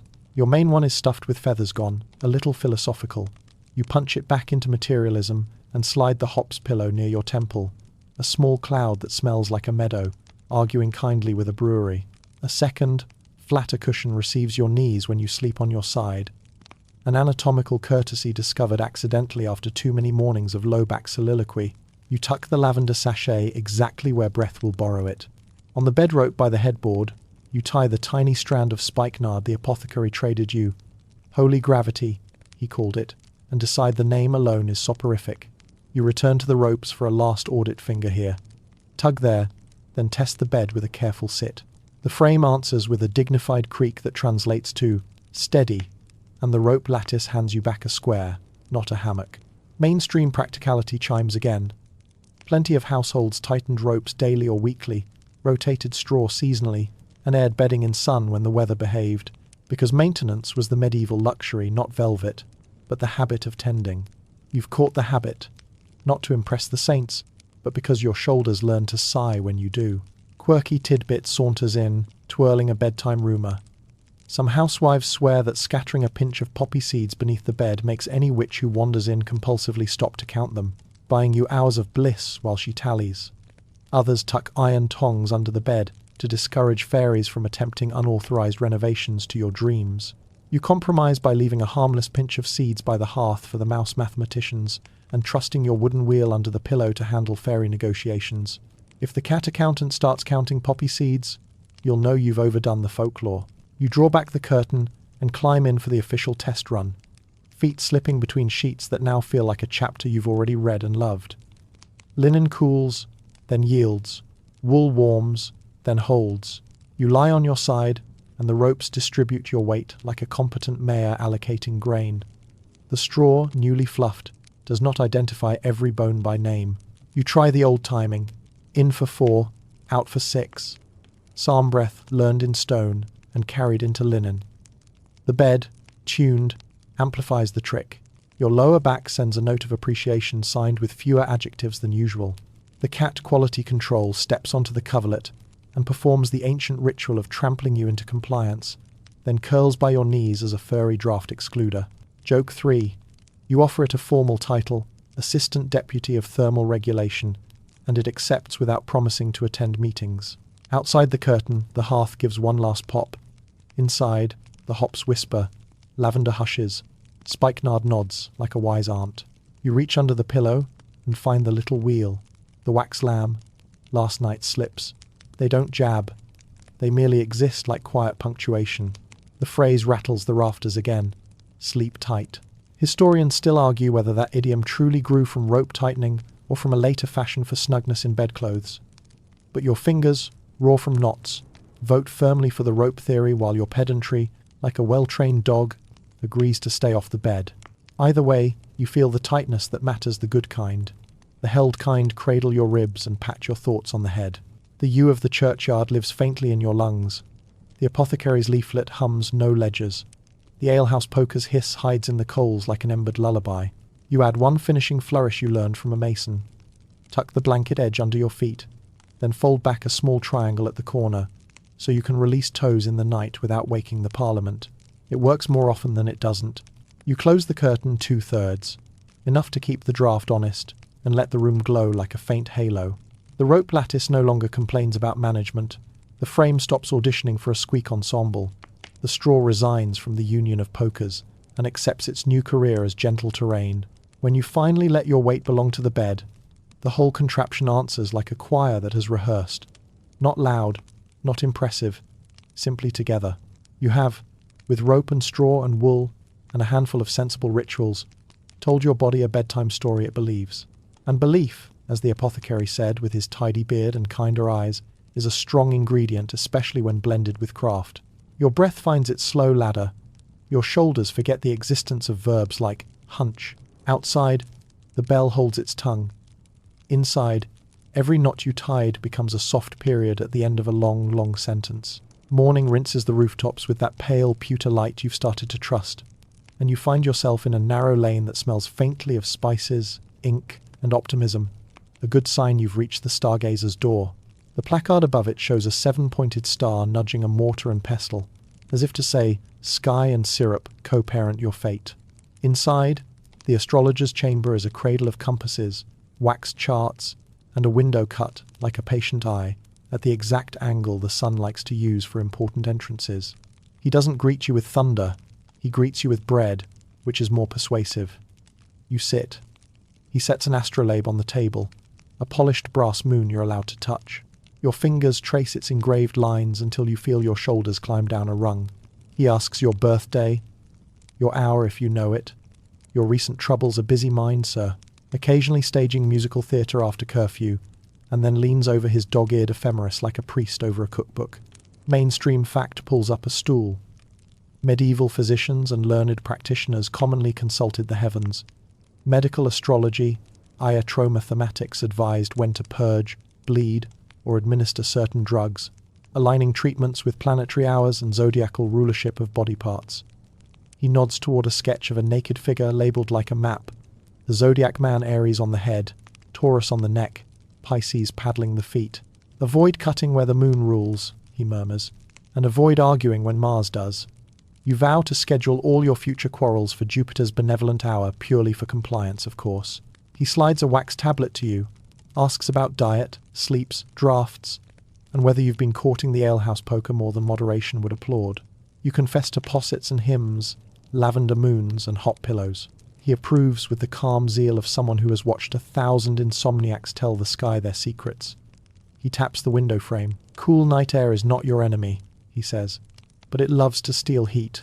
Wrap your throat, warm your belly, let the lungs have a little starlight under supervision. Historians still argue whether medieval fear of night air was an all-consuming panic or a practical caution against damp and chill in drafty rooms. The household arts curtains, warm drinks, breath measured to psalms, suggest people practiced prudence more than paranoia. He consults the moon's phase. It's a waxer tonight, fattening by a polite degree, good for building things you'd like to keep, like the habit of sleeping. He recommends a small ritual. At moonrise, step outside and match 12 breaths to its climb above the nearest roof, counting exhale as one ladder rung. Not for magic, he says, for rhythm. You jot it on the apothecary's leaflet, which is quietly turning into your personal book of hours. Joke one perks in. You ask if he can chart the precise hour your cat will retire from moth patrol. He says the heavens are vast but not infinite. From the stargazers you drift to the barber surgeons, where the door rattles like a bucket of honest tools, and the signboard swings a bowl and blood stripe that dislikes subtlety. He smells of soap, iron, and charitable opinions. He checks your tongue, pink, bossy, your pulse improving, and then reaches for his uroscopy flask, a clear glass bladder that turns urine into a stained glass window of clues. He holds it to the light with an expression that could either mean, interesting, or we should talk about your turnip habit. Mainstream fact waves again. Uroscopy, judging health by colour, clarity, and sediment of urine, was standard diagnostic practice, codified in charts and circulated from learned faculties down to competent barbers. If you've ever felt observed by a liquid, it's today. He suggests, gently, that your black bile melancholy may be ambitious, especially at the hour when the bell sleeps, and proposes a mild course. Porridge in the evening, a simmered pear with a suited edge of cinnamon if fortune smiles, and no salted meat after sundown. Salt holds the night, he says, and invites it to your joints. You enjoy the phrase and decide never to attend a midnight sausage festival again. He tests the flex of your neck, the bundle of muscles that store arguments like squirrels store nuts, and shows you a stretch learned from a monk with surprisingly athletic humility. Tilt, breathe, draw a small circle with your chin as if sketching the abbot's ring in air. Your vertebrae applaud quietly. He brings out his lancets because he is, after all, a barber surgeon, and speaks of bloodletting in the tone of a craftsman describing a reliable chisel, useful if used well, foolish if you think it replaces carpentry. Not tonight, he decides, glancing at the moon chart pinned above his bench. Moon in Taurus, ruling the neck, no incisions near the throat. You feel both relieved and very ruled by a constellation. Historians still argue whether routine phlebotomy improved or imperiled most patients. What seems clear is that timing to the heavens mattered to practitioners, and that many townsfolk trusted the ritual when pain was stubborn and options few. You hedge with ale and herbs on the kinder side of care. Between Star and Steel there's the diet again. He prescribes fennel and anise after supper. Congratulations, your pantry already complied. Warm water before bed with a ribbon of honey, a kind of apology to the belly. And crucially, no counting of money or sins after the curfew bell. The apothecary, the monk, the stargazer, and the barber are forming a chorus. No ledgers. Your pillow slips rustle in agreement under your memory. Quirky Tidbit tumbles out of his apprentice like an excited terrier. An onion halved and placed under the bed, he says, drinks the foul airs and bad spirits that refuse to pay rent. In the morning, the onion wears your sorrows, and can be tossed to the pigs, who have excellent digestive theology. You raise an eyebrow. He shrugs. I am not a theologian, he admits, but the pigs look healthy. You decide onions can at least absorb smells from damp corners, which is already a small victory over darkness. You ask the stargazer later whether Mars truly ruins sleep when it throws elbows in your chart. He grins. Mars ruins sleep when you invite it to argue, he says. Jupiter forgives you when you forget your lesson. He sketches a small talisman in chalk on your window frame, a circle for Saturn to keep time, and a little cross for the sun, reminding you to catch mornings when they're not looking. He suggests, almost shyly, that you keep a stargazing minute before bed. Name 3 objects by starlight, shutter latch, cat whisker, bell cord, then abandon naming as if you meant to, because names are useful in the market but optional in the dark. On your walk home you feel like a well-briefed councilman of your own body. You will wrap the throat, linen not pride, feed the belly kindness porridge, pear, honey, and set your lungs a moon count to climb. You will not bleed under Taurus. You will not argue under Mars. You will not, if grace holds, draft a manifesto about grain prices at 2 a.m. Joke 2 swings by. You wonder if your worries can be gilded and then politely fined for operating after curfew. The watchman says he'll look into the paperwork. Back in your loft, you practice the barber's neck circle, small as a coin, slow as a psalm. You sip warm water with honey and taste how simple becomes luxurious when you do it on purpose. You place a charitable onion under the bed, half for science, half for comedy, and pin the stargazer's chalk sigil where morning won't wash it too soon. The hot pillow leans into your temple. Lavender approves in that silent way herbs practice. The cat, after inspecting the onion and finding it philosophically unedible, returns to its status as auditor of warm spots. You pause, considering one last question you promised yourself you wouldn't ask. Does any of this really work? Or are you just enjoying the theatre of it? You let the night answer. The bed you tightened no longer argues. The belly you warmed no longer campaigns. The throat you wrapped no longer feels like a draft's favourite venue. The stars, through your small window, conduct a lecture on patience in a language you happen not to speak, which is restful. Historians still argue whether astrology functioned mainly as a learned scaffolding draped over common-sense care, or as a true engine of decisions in households. Judging by your evening, the scaffolding holds even when the engine purrs softly in the background. Joke 3 arrives wearing slippers. You promise the heavens you'll credit them in the morning if you sleep well, and if you don't, you'll blame the onion. The heavens, generous, pretend not to hear. You draw the curtain, check the rope, once a good habit is a lullaby disguised as maintenance, and lie down with your ribs counting that moon ladder. 1, 2, ease. 3, 4, hush. 5, 6, softer now. Outside, the bell studies the hour and decides not to say it. Inside, black bile steps aside to let saffron hope take the aisle seat. Your body, the council you chair, and the citizen you soothe votes unanimously to adjourn. You take the back lane where the hedges lean in as if they've been gossiping about remedies and want to finish the story, and you follow your feet to the cottage with the red door and the smoke that smells like soup and answers. The village calls her a wise woman, a cunning folk healer, a midwife when the moon says now, and a witch only by people who want help but prefer not to say, please. You bring 2 fresh eggs, a knob of butter wrapped in clean cloth, and the sort of open face you wear when you want sleep more than you want to be clever. She looks you over as if reading a line of script she's met before, then waves you toward the hearth where a black pot quivers like it's laughing at a joke you haven't heard yet. Her place is a museum of "this has always worked" without plaques. Bunches of drying plants from your familiar roster, chamomile, mint, rosemary, and a few braver specimens. Mugwort with serrated bravado, rue with opinions, and plantain, whey bread, the pedestrian hero of scratches and stingy stings. There's honey in a glazed jar, vinegar that could argue anyone into agreement, goose grease for all purposes, and breadcrumbs for poultices, because a loaf is just a medicine that remembered to be delicious. Mainstream fact pulls a stool to the fire, across medieval Europe.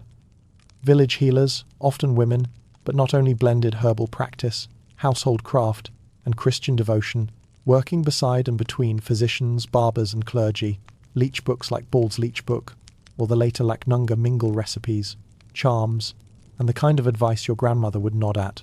She sits you by the fire, rests a warm hand at the back of your neck, and listens, really listens, as you describe the sort of night that recites its own table of contents. She nods at your lavender moon, approves your hot pillow. Brewers sleep like cats, she says, and smiles at the onion under your bed as if you've already graduated from a course she teaches for free. Then she sets to work with a mortar that looks older than your best arguments. Warm, not proud, she says, echoing the alehouse keeper's gospel. And you love a village where doctrines harmonize, for the belly that invents operas at midnight, a tisane of lettuce, seed, and violet. Cooling, she says, with licorice to sweeten the rhetoric. For the chest that forgets it's not a drum, a spoon of honey with a glimmer of vinegar, to let the breath remember its hinge. For the head that rehearses speeches, a small pillow stuffed with hops, you're ahead there, mugwort to edge it with moon, and a ribbon of wool to tie around the pillow with 9 soft knots, each knot named for a psalm or a saint or a thing you agree to put down. Quirky tidbit twirls into the room. Some households measure, a sleepless person with a wool thread crown to heel, then knot it in 3 places, tucking the thread under the mattress, to take the measure of the wandering mind. The knots are unpicked in the morning, the mind allegedly returned to size. She does it now with solemn silliness, and the thread nestles into your straw kingdom like a line on a map only you can see. On the hearthstone she lays plantain leaves and warms them till they turn glossy, then smears a breath of goose grease and folds them into a poultice. You're to lay low on the ribs when you wake at the bad hour, where worry sits on the chest like a miser. The heat will call blood to the surface, the scent will tell the lungs a farm story. The ritual will tell your mind it has already done something, which is often all it wanted. Historians still argue whether such folk poultices delivered pharmacological benefits beyond warmth and placebo, or whether the power lay primarily in touch, scent, and attention. Either way, bodies adore being told kindly what to do. She offers you a sip from a little cup, warm milk, barely sweetened, touched with a scrap of nutmeg like a secret handshake. Cows know things, she says. You do not argue with a person who can boss Rue and make it like her. Joke 1 pads in wearing slippers. You ask if the nutmeg is for flavour or theology. She says both, which is the village compromise on most topics. On a shelf sits a book with a clasp, not a learned folio, but a scrapbook of leaves recipes written in a practical hand, margins crammed with amendments like less goose, more patience, and sing while stirring. She flips to a page, labelled Cheshires of Neat, in a spelling that looks like it got home late. The recipe lists lettuce, poppy. She crosses it out for you and says, not for the hasty, violets and honey. She hums something near a psalm tone and stirs a small pot as if imitating the monk's even cadence you learned beside stone. Your breath remembers and falls in step. She asks, offhand, about quarrels after curfew. Your face confesses. No ledgers, she says, without knowing about the apothecary's leaflet, or perhaps knowing in the way village wisdom migrates from hearth to bench to stall and becomes the shared lint in everyone's pocket. She hands you a sachet mint, lavender, crumb of dried pear for your market pouch, a snack your nose can eat. If you wake, she says, sniff, sip, speak 1 short prayer, and turn the pillow as if turning a page you've finished. You note the verb, finished, not abandoned, not lost. The cat accountant, who apparently freelances for all hearths, sprawls in a rectangle of firelight and watches her bind a charm around your wrist. Red thread, 3 turns, a whispered verse, a pinch of salt touched to your tongue, so your words don't wander in the night looking for a fight. You taste it and remember kitchens, where salt was both covenant and seasoning, and you like the idea of a tongue on a leash. Mainstream fact taps the doorframe. Folk healers often blended Christian forms, psalms, holy names, blessed chalk with older gestures, like knots, threads, and plant rites. In village practice, the boundaries were not rigid lines, but braided habits. She demonstrates a cupping horn, the little glass wall you've seen on backs on market days set with heat to draw stagnant winds from flesh. She doesn't apply it now. She wants your night gentle, not dramatic, but she leaves you with a warning about overbleeding and overbragging and over everything, aligning herself in a way with the barber and the monk and the alehouse keeper. Moderation like a slow chorus that gets everywhere. Historians still argue whether wise women were mostly herbalists, with good hands, or spiritual technicians whose charms were the true medicine. She says, eyes creasing. But you and I know a person is a rope of many strands. Pull only one, and the bell doesn't ring. She asks for news, what the bell ringer's hands look like this year, whether the miller's latch still catches, whether the apothecary has found more duck-shaped weights. She snorts at the absurdity, and also wants one. You trade gossip like medicine labels because sometimes context is cure. Joke 2 waves from the rafters. She says if you can't sleep, stand at your door and tell the stars tomorrow's chores in a bored voice. The heavens will interrupt and tuck you in just to stop the meeting. Payment. Your eggs and butter, of course, plus a promise to bring a sprig of your mint when it tries to annex the parish. She slides a crust your way, barley bread brushed with honey, and tells you to eat it before bed, so your dreams have manners. You accept manners and sweetness gladly. She tucks a twist of paper into your pouch, ground fennel and a hair of anise, and writes on it, in that rounded hand, for the hour that wakes you to argue. You suspect she and the apothecary share a book club. At the door she pauses, eyes your collar, adjusts your lavender like a sergeant fixing a recruit's kit, and makes a tiny cross in the air that lands somewhere between your forehead and your stubbornness. If you can't sleep, she says, let the night walk you for a bit. You tell her about the U's office hours. She approves, says trees and bells and good bed ropes are colleagues in her line. Historians still argue whether the category cunning folk has been overgeneralized by modern scholars, erasing countless local variations. You suspect every hearth like hers is both unique and instantly familiar, the way bread changes with grain but not with purpose. Joke 3 knocks once before entering. You ask if she'll sell you a charm that guarantees you won't dream about counting poppy seeds all night. That charm is called not scattering poppy seeds, she replies, and shuts the jar with the finality of a judge whose docket is full. You walk home carrying a wool thread's worth of humility and a pocket's worth of good sense. The sachet in your pouch breathes pear and mint. The red thread at your wrist hums against the pulse like a friendly leash. The plantain poultice rides your thoughts like a small boat to be launched if storm returns at 2. Back in your loft, the bed you engineered waits under its linen sky. You lay the thread under the tick, tie the pillow with 9 soft knots, sip the violet lettuce cup, and taste how the village has placed itself at your bedside. Alehouse hiss, apothecary measure, monastic breath, barber's circle, stargazer's chalk, wise woman's knots. If sleep is a guild, you have paid dues in eggs and listening. You turn the pillow as if turning that finished page, tuck the plantain poultice by the hearth for deployment, and place your wrist so the red thread rests between cheek and sheet, warm and practical.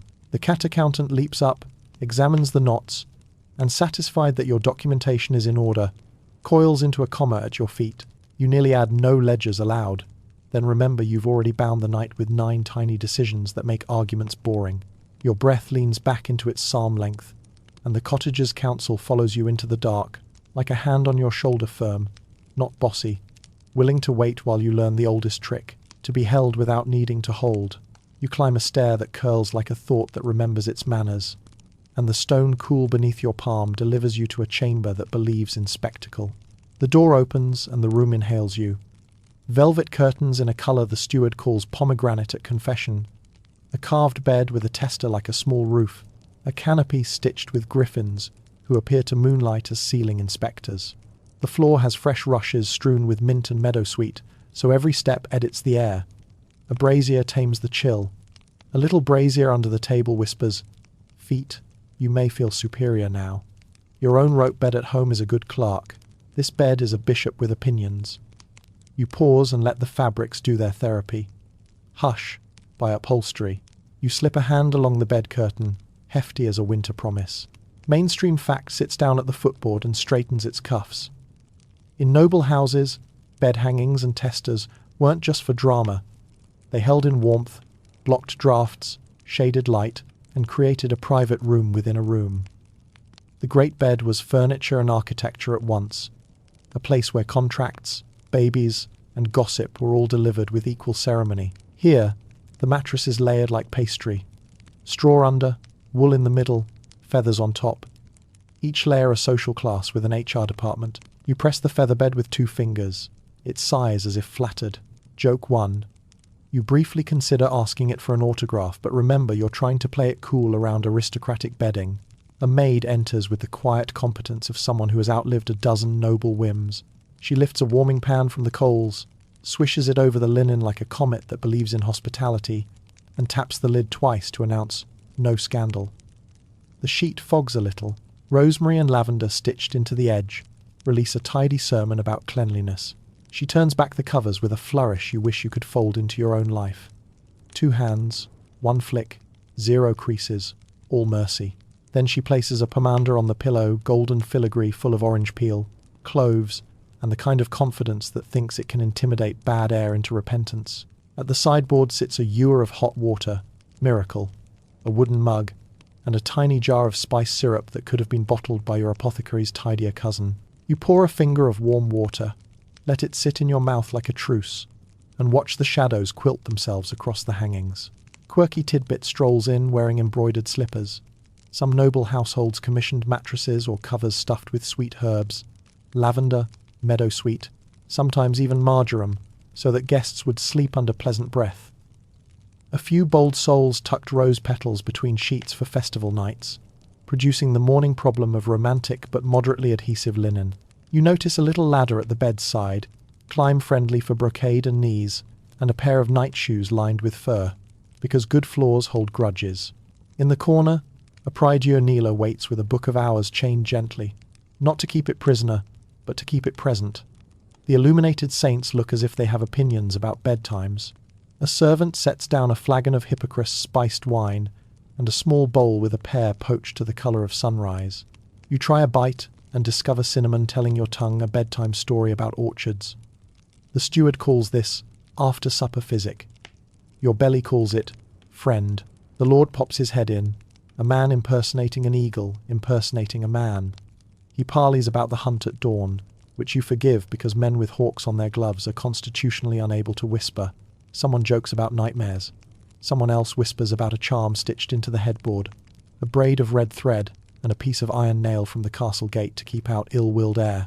Historians still argue whether such elite chambers truly enjoyed better sleep than the humbler lofts below, or whether noise servants, dogs, politics, peacock opinions made luxury a complicated pillow. It turns out money can buy noise with astonishing efficiency. Quiet still requires a plan.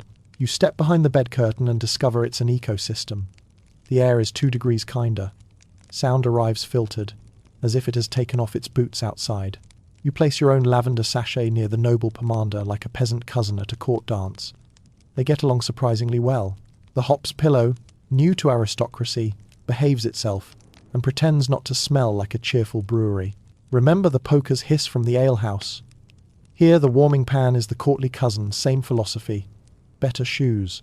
On a chair sits a nightrobe furred at the collar and lined with something that forgot the word draft. You slip it on and become an animal that purrs in Latin. Joke 2 mutters from the fire. If you owned this robe, you would petition for legal permission to marry it. You practice the barber surgeon's neck circle in satin, a luxury stretch, and feel your vertebrae write sonnets. Outside the hangings, a scribe shuffles at the table, finishing a letter by candle with the resigned cheerfulness of a man who married ink. He yawns, remembers he's noble adjacent, and yawns more quietly. Common dreams, though. The same mind that refused to clock out in straw refuses in feathers too.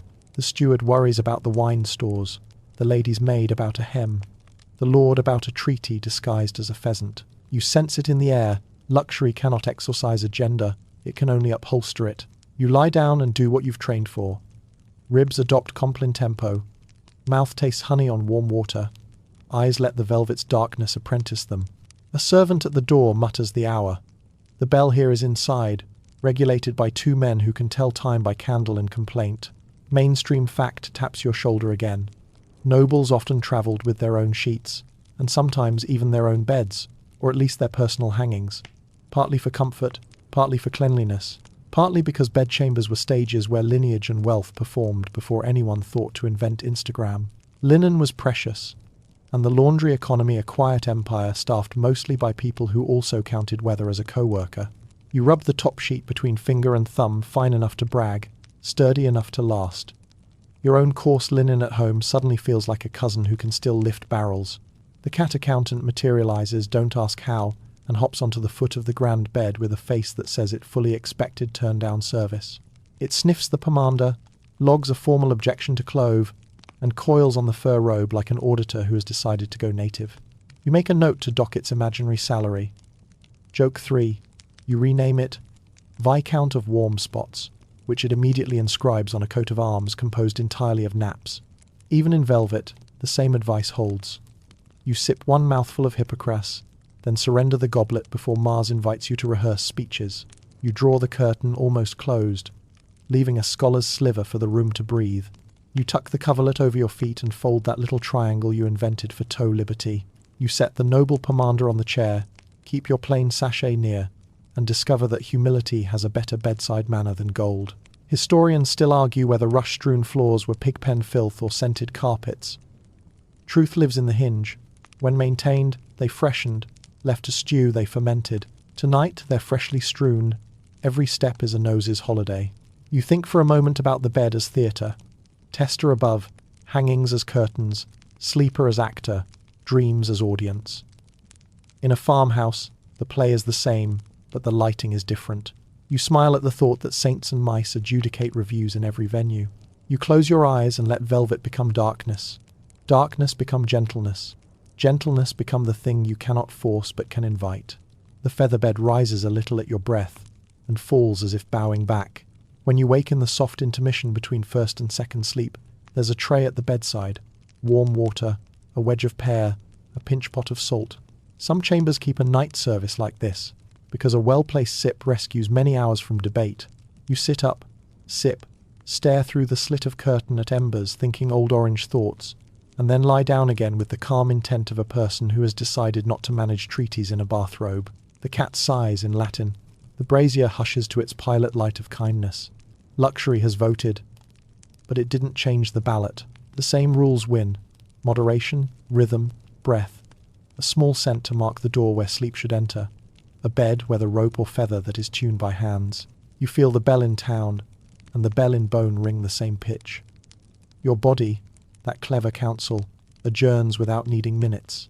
Velvet keeps the draft obedient, yes, but it's the psalm cadence that tucks you in, the same one that worked under your humble rafters. Common dreams, after all. Common cure. The storm arrives the way an impatient guest knocks once, twice, and then simply comes in. The first drop snaps on the shutter like a thrown seed.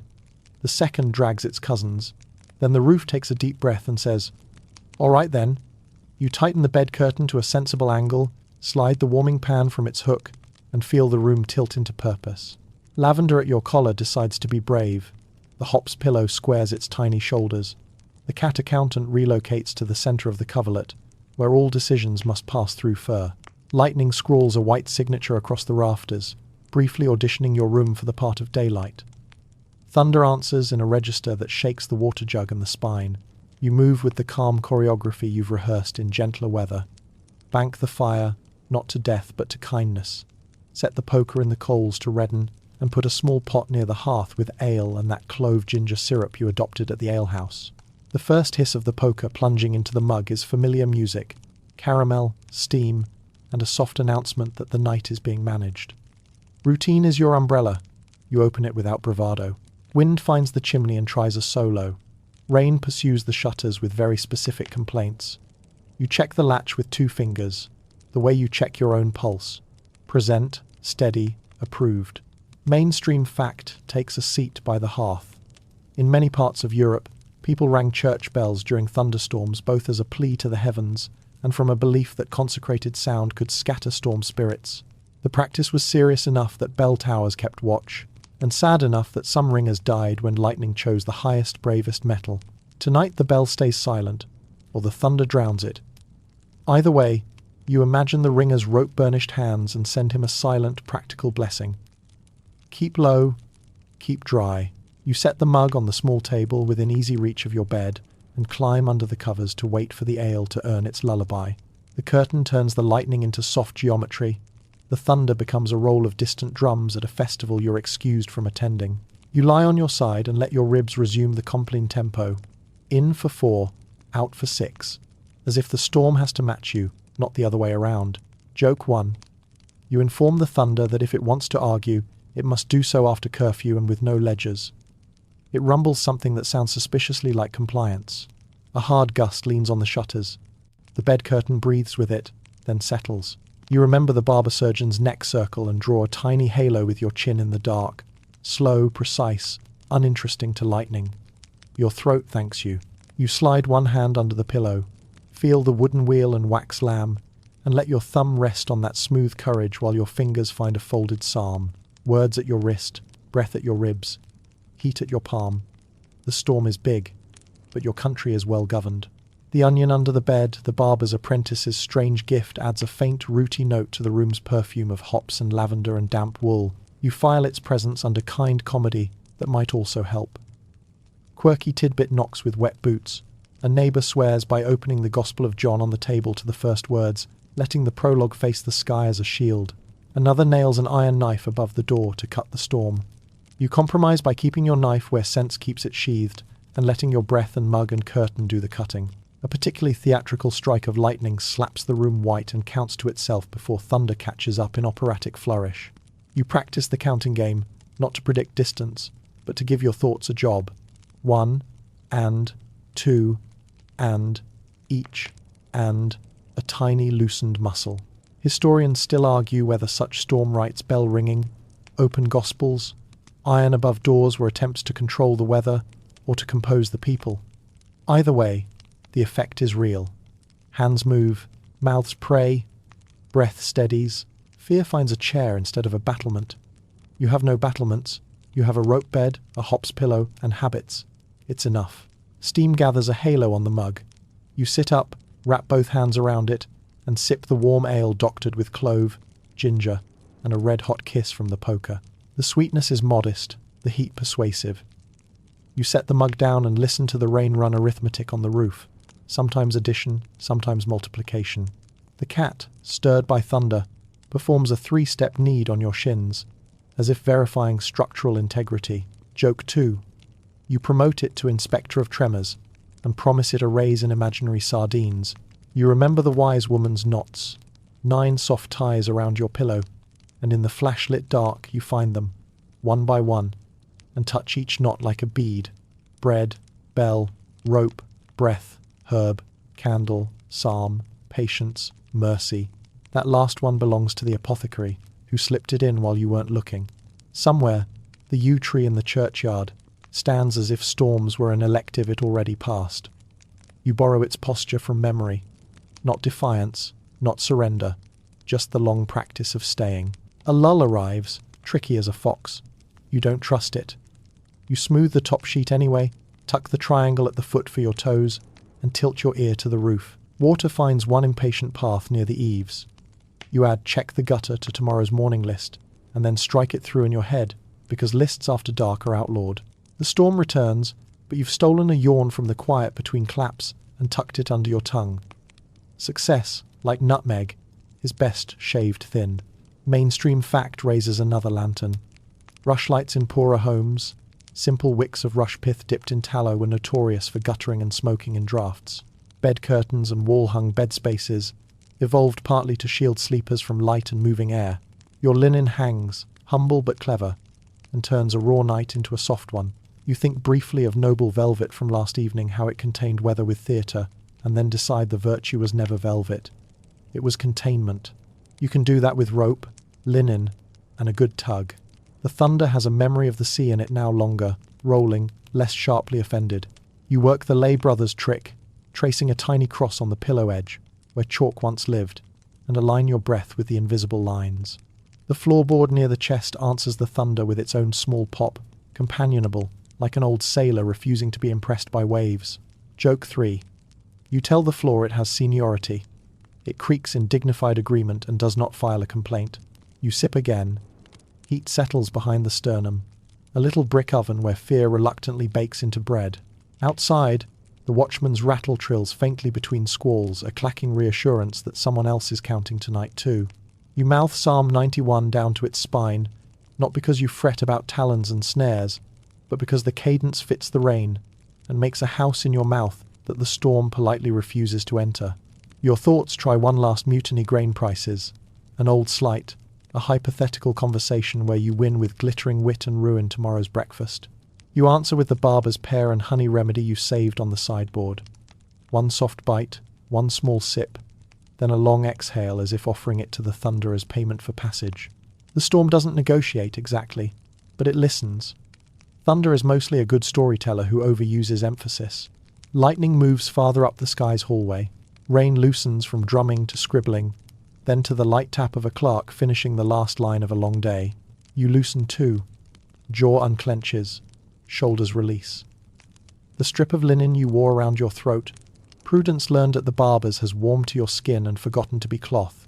You push the mug a little deeper onto the table so your reach won't knock it, and lie down in the square you tuned with ropes and patience. Lavender puts a hand over your breathing.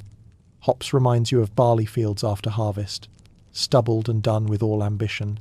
Historians still argue whether households truly cycled through first sleep and second sleep, out of nature or necessity, with the wakeful interval for psalms, cups, and small half-conversations with the dark. Tonight, your wakeful interval is this: a managed storm, a mug half drunk, and the sense that you and the weather have shaken hands. If you wake again, you will tend the coals and count the distance of thunder in friendly integers. If you don't, you will keep the memory of doing it right, of answering noise with habit instead of panic. The storm, at last, becomes rumour. The roof settles its shoulders, the cat fades to punctuation. You roll once, tuck the blanket triangle under your toes, and let the clock of your ribs become the only thunder left in the room, distant, regular, benevolent. When sleep comes, it doesn't pounce. It sits down beside you like an older cousin who knows the way home and is content to walk it at your pace. The year turns on creaking hinges you can feel in your bones, and you start to tune your night the way a careful player tunes a lute, tightening here, slackening there, because winter and summer are two different audiences with different patience for encore numbers. In frost months the bell sounds deeper, as if the rope itself has grown a scarf. You thicken your bedtime like a stew. You bank the hearth earlier, coaxing the coals until they glow a cordial orange, and you warm a mug, sometimes ale flipped with the poker, sometimes wine mulled into hypocras with ginger, that tastes like it remembers the sun, clove like a tiny anchor, and a modest shaving of nutmeg, as if your tongue were nobility for 5 minutes. You slip the bed warmer over the bottom sheet, not so hot it boasts, just a travelling sun that says the word toes the way a fondant says your name.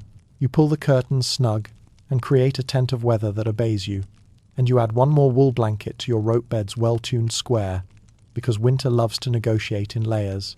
Your nightshirt graduates from linen to wool, and a cap conscripts your ears into good behaviour. Joke 1 pads in with slippered feet. You catch your reflection and realise your sleep outfit screams distinguished turnip, which is a look you are prepared to own. The cat accountant approves, treading your new blanket with the zeal of a textile inspector. On particularly knife-edged nights, you heat a soapstone by the hearth and slip it into a wrapped brick at your feet. Small geology that volunteers as a hearth intern, while the hops pillow adds a memory of harvest to the air. Rosemary stands guard at the bed rope, sensible as ever. Lavender keeps its quiet choir, and you take 1 spoon of honey before lying down, because the barber called it an apology to the belly, and apologies are elegant winter fuel. Mainstream fact pulls up the settle. Throughout medieval and Tudor households, bed hangings and heavy coverlets served as practical technology against drafts, strewing herbs like meadowsweet and mint sweetened air and signalled status, while warm possets milk or ale with spices were a common evening comfort that paired coziness with humoral logic. You can feel the logic in your ribs warm against cold, dry against damp, the poker's hiss turning weather into caramel. And when the frost paints its arithmetic on the window, you remember the monastery's compline. borrow its slow meter, and let breath become a hand-rubbed prayer. 4 in, 6 out, your own little braziers lighting the nave of your chest. By contrast, summer treads in barefoot, tossing rush hats on every chair, and instructs you to subtract. You loosen the ropes a half knot so the bed breathes like a sleeping ox. You rotate out the heavy wool and keep the linen pair that cools first, and only later agrees to warmth. Bed curtains become negotiators rather than jailers. You leave them ajar so the night can pass through like a courteous guest. You swap the warming pan for a stone bowl of cool water by the bedside.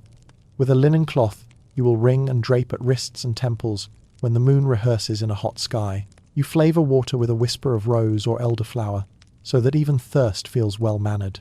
The cat accountant abandons your feet to audit the flagstones. In the stillness, you can hear herbs asking for summer jobs. Borage, with starry blue flowers that swagger like tavern singers, volunteers heart's ease. Mint dons its mayoral sash again. Woodruff dries to honey hay and turns your straw tick into meadow. Quirky tidbit swings its legs from the window seat. Some households sprinkle sheets with vinegared water perfumed by roses.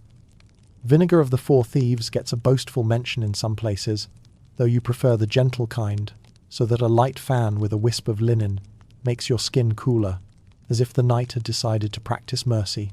You keep a sachet of meadowsweet at your collar.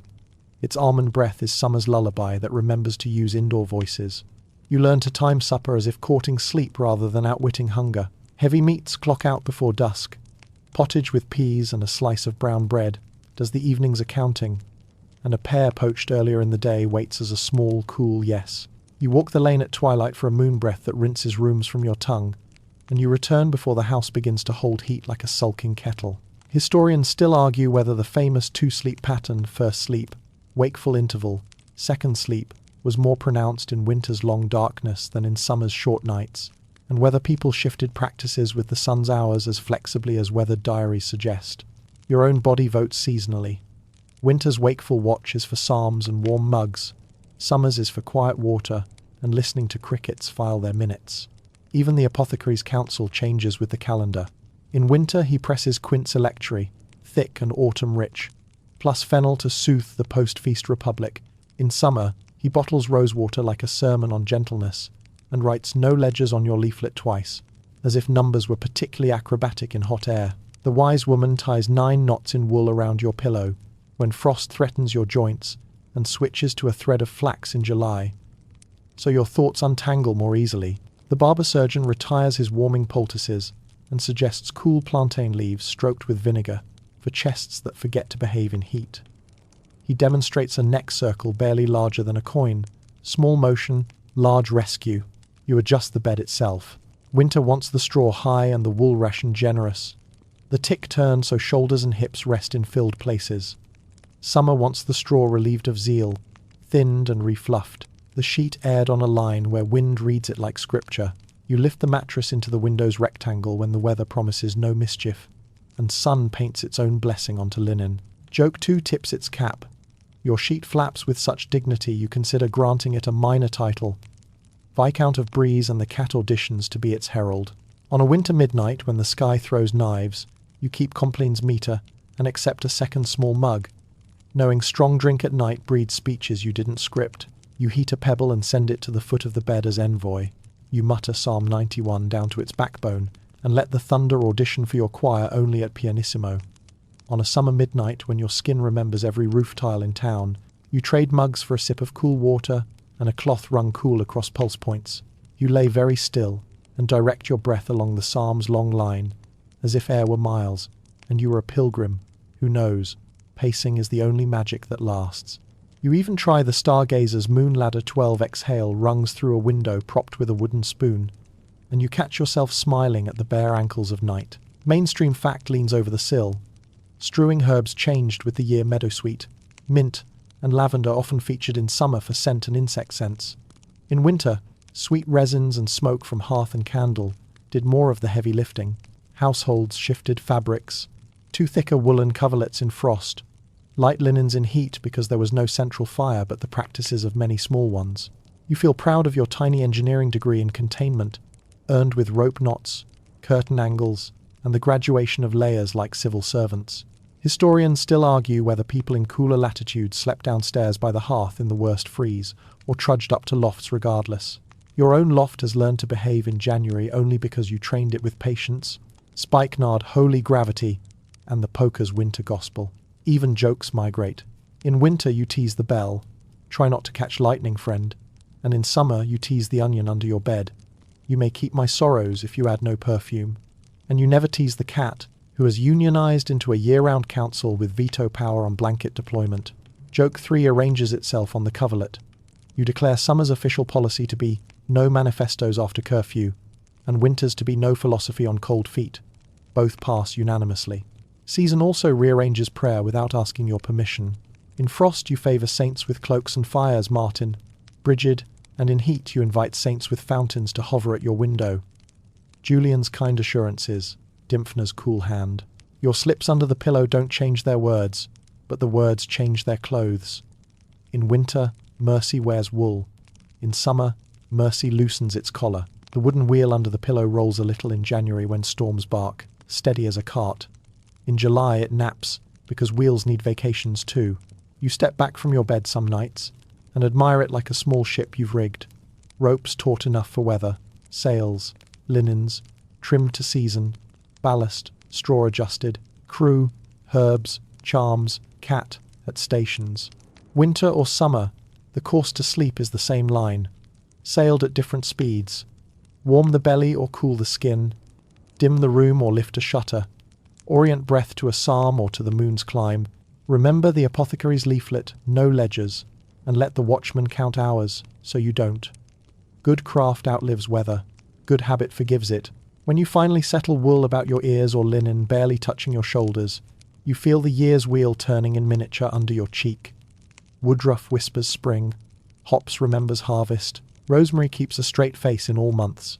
You fold the blanket's corner for toe liberty, an all-season constitution.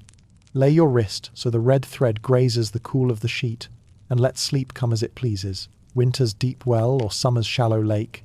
Either way, you float because you tuned the boat. Dawn rehearses before it performs, and you catch the rehearsal. A pale seam of light stitched under the shutter, a thrush clearing its throat in the hedges, the roof timbers cracking their knuckles like gentlemen who remember manners. You lie very still, and let the room introduce morning as if you're a distinguished guest who arrived early to the party of today. Your rope lattice, tuned and loyal, holds you in a square of quiet that feels earned. The hops pillow is now mostly memory. Lavender lingers like a postscript. The cat accountant breathes at your ankles, having balanced the night's books and found a surplus of purrs. You do not leap up. You negotiate with the hour. One more psalm length of breath, 4 in, 6 out, until the bell on the tower whispers, Lords, and the town remembers its spine. Mainstream fact pads onto the bedside rug. The canonical hours begin again at first light. Lords ringing the waking world into order in monasteries and, by echo, in towns where bells mark not just prayer but bread, markets, danger, and, frankly, gossip. The note lands, round and civil. You answer by flexing toes, rolling shoulders, and testing joints like a careful steward counting crocs. Present, present, slightly argumentative, present.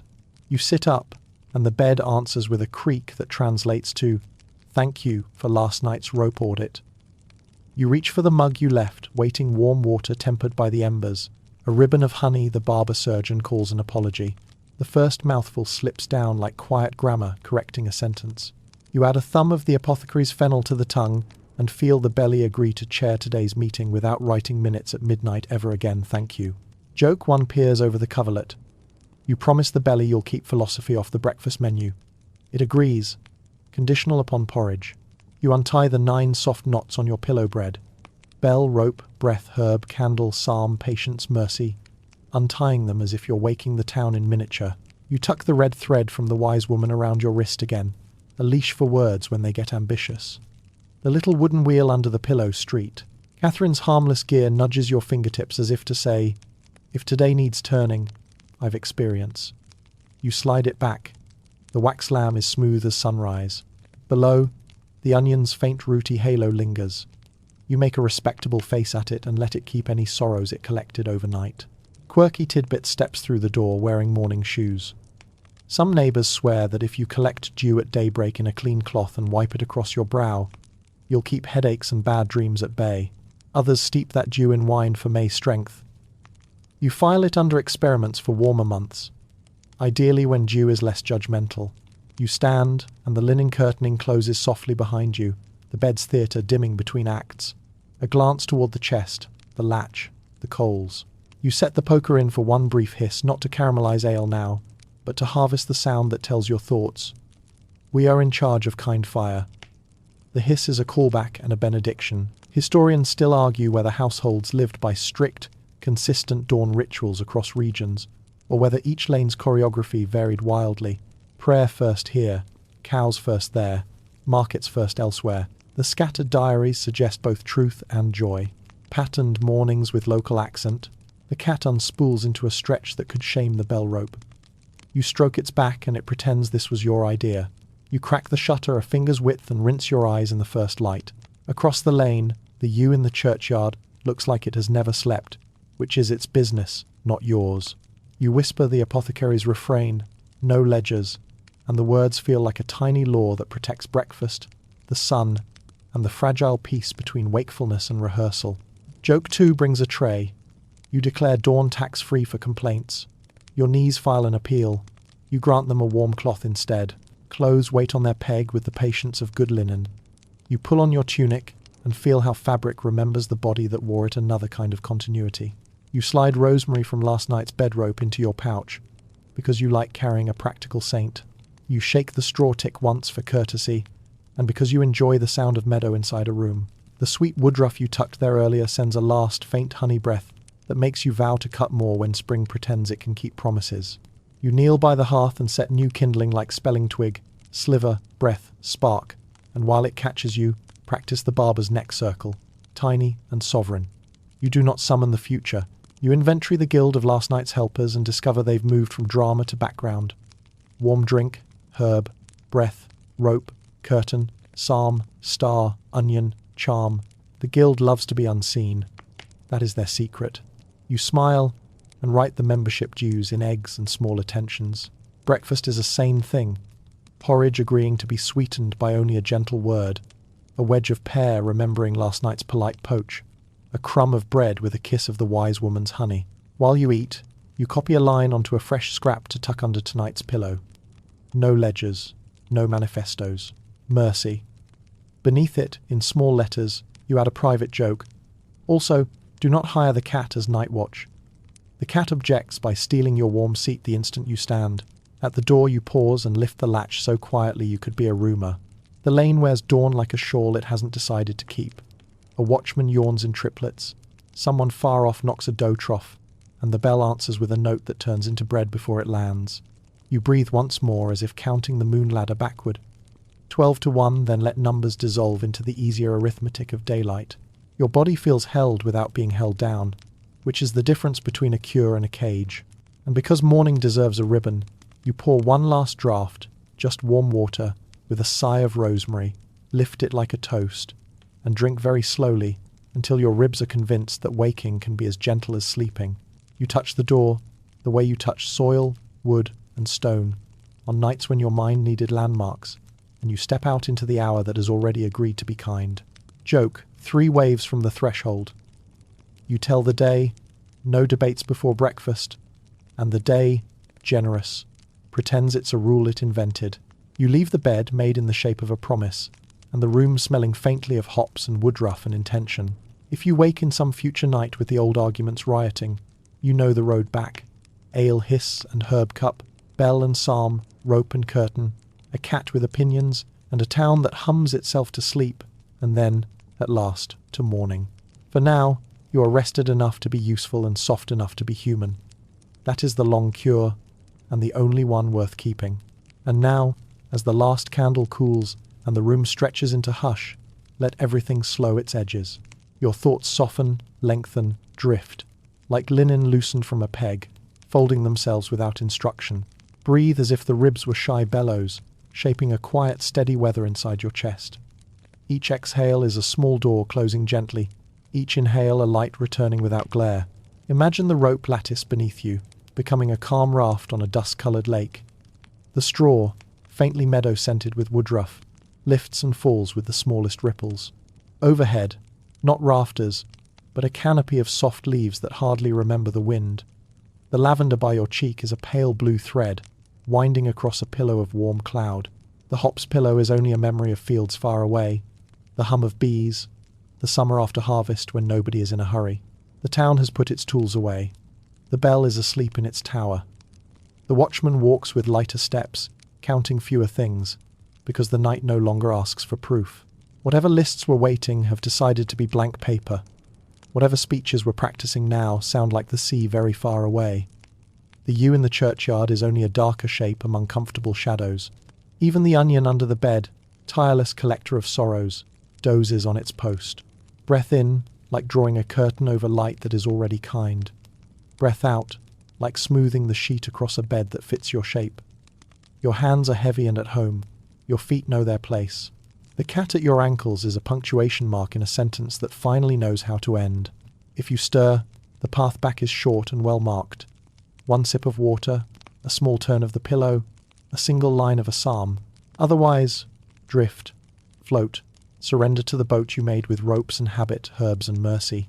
Let sleep arrive the way dawn will, without effort, without hurry, with a soft, sure hand.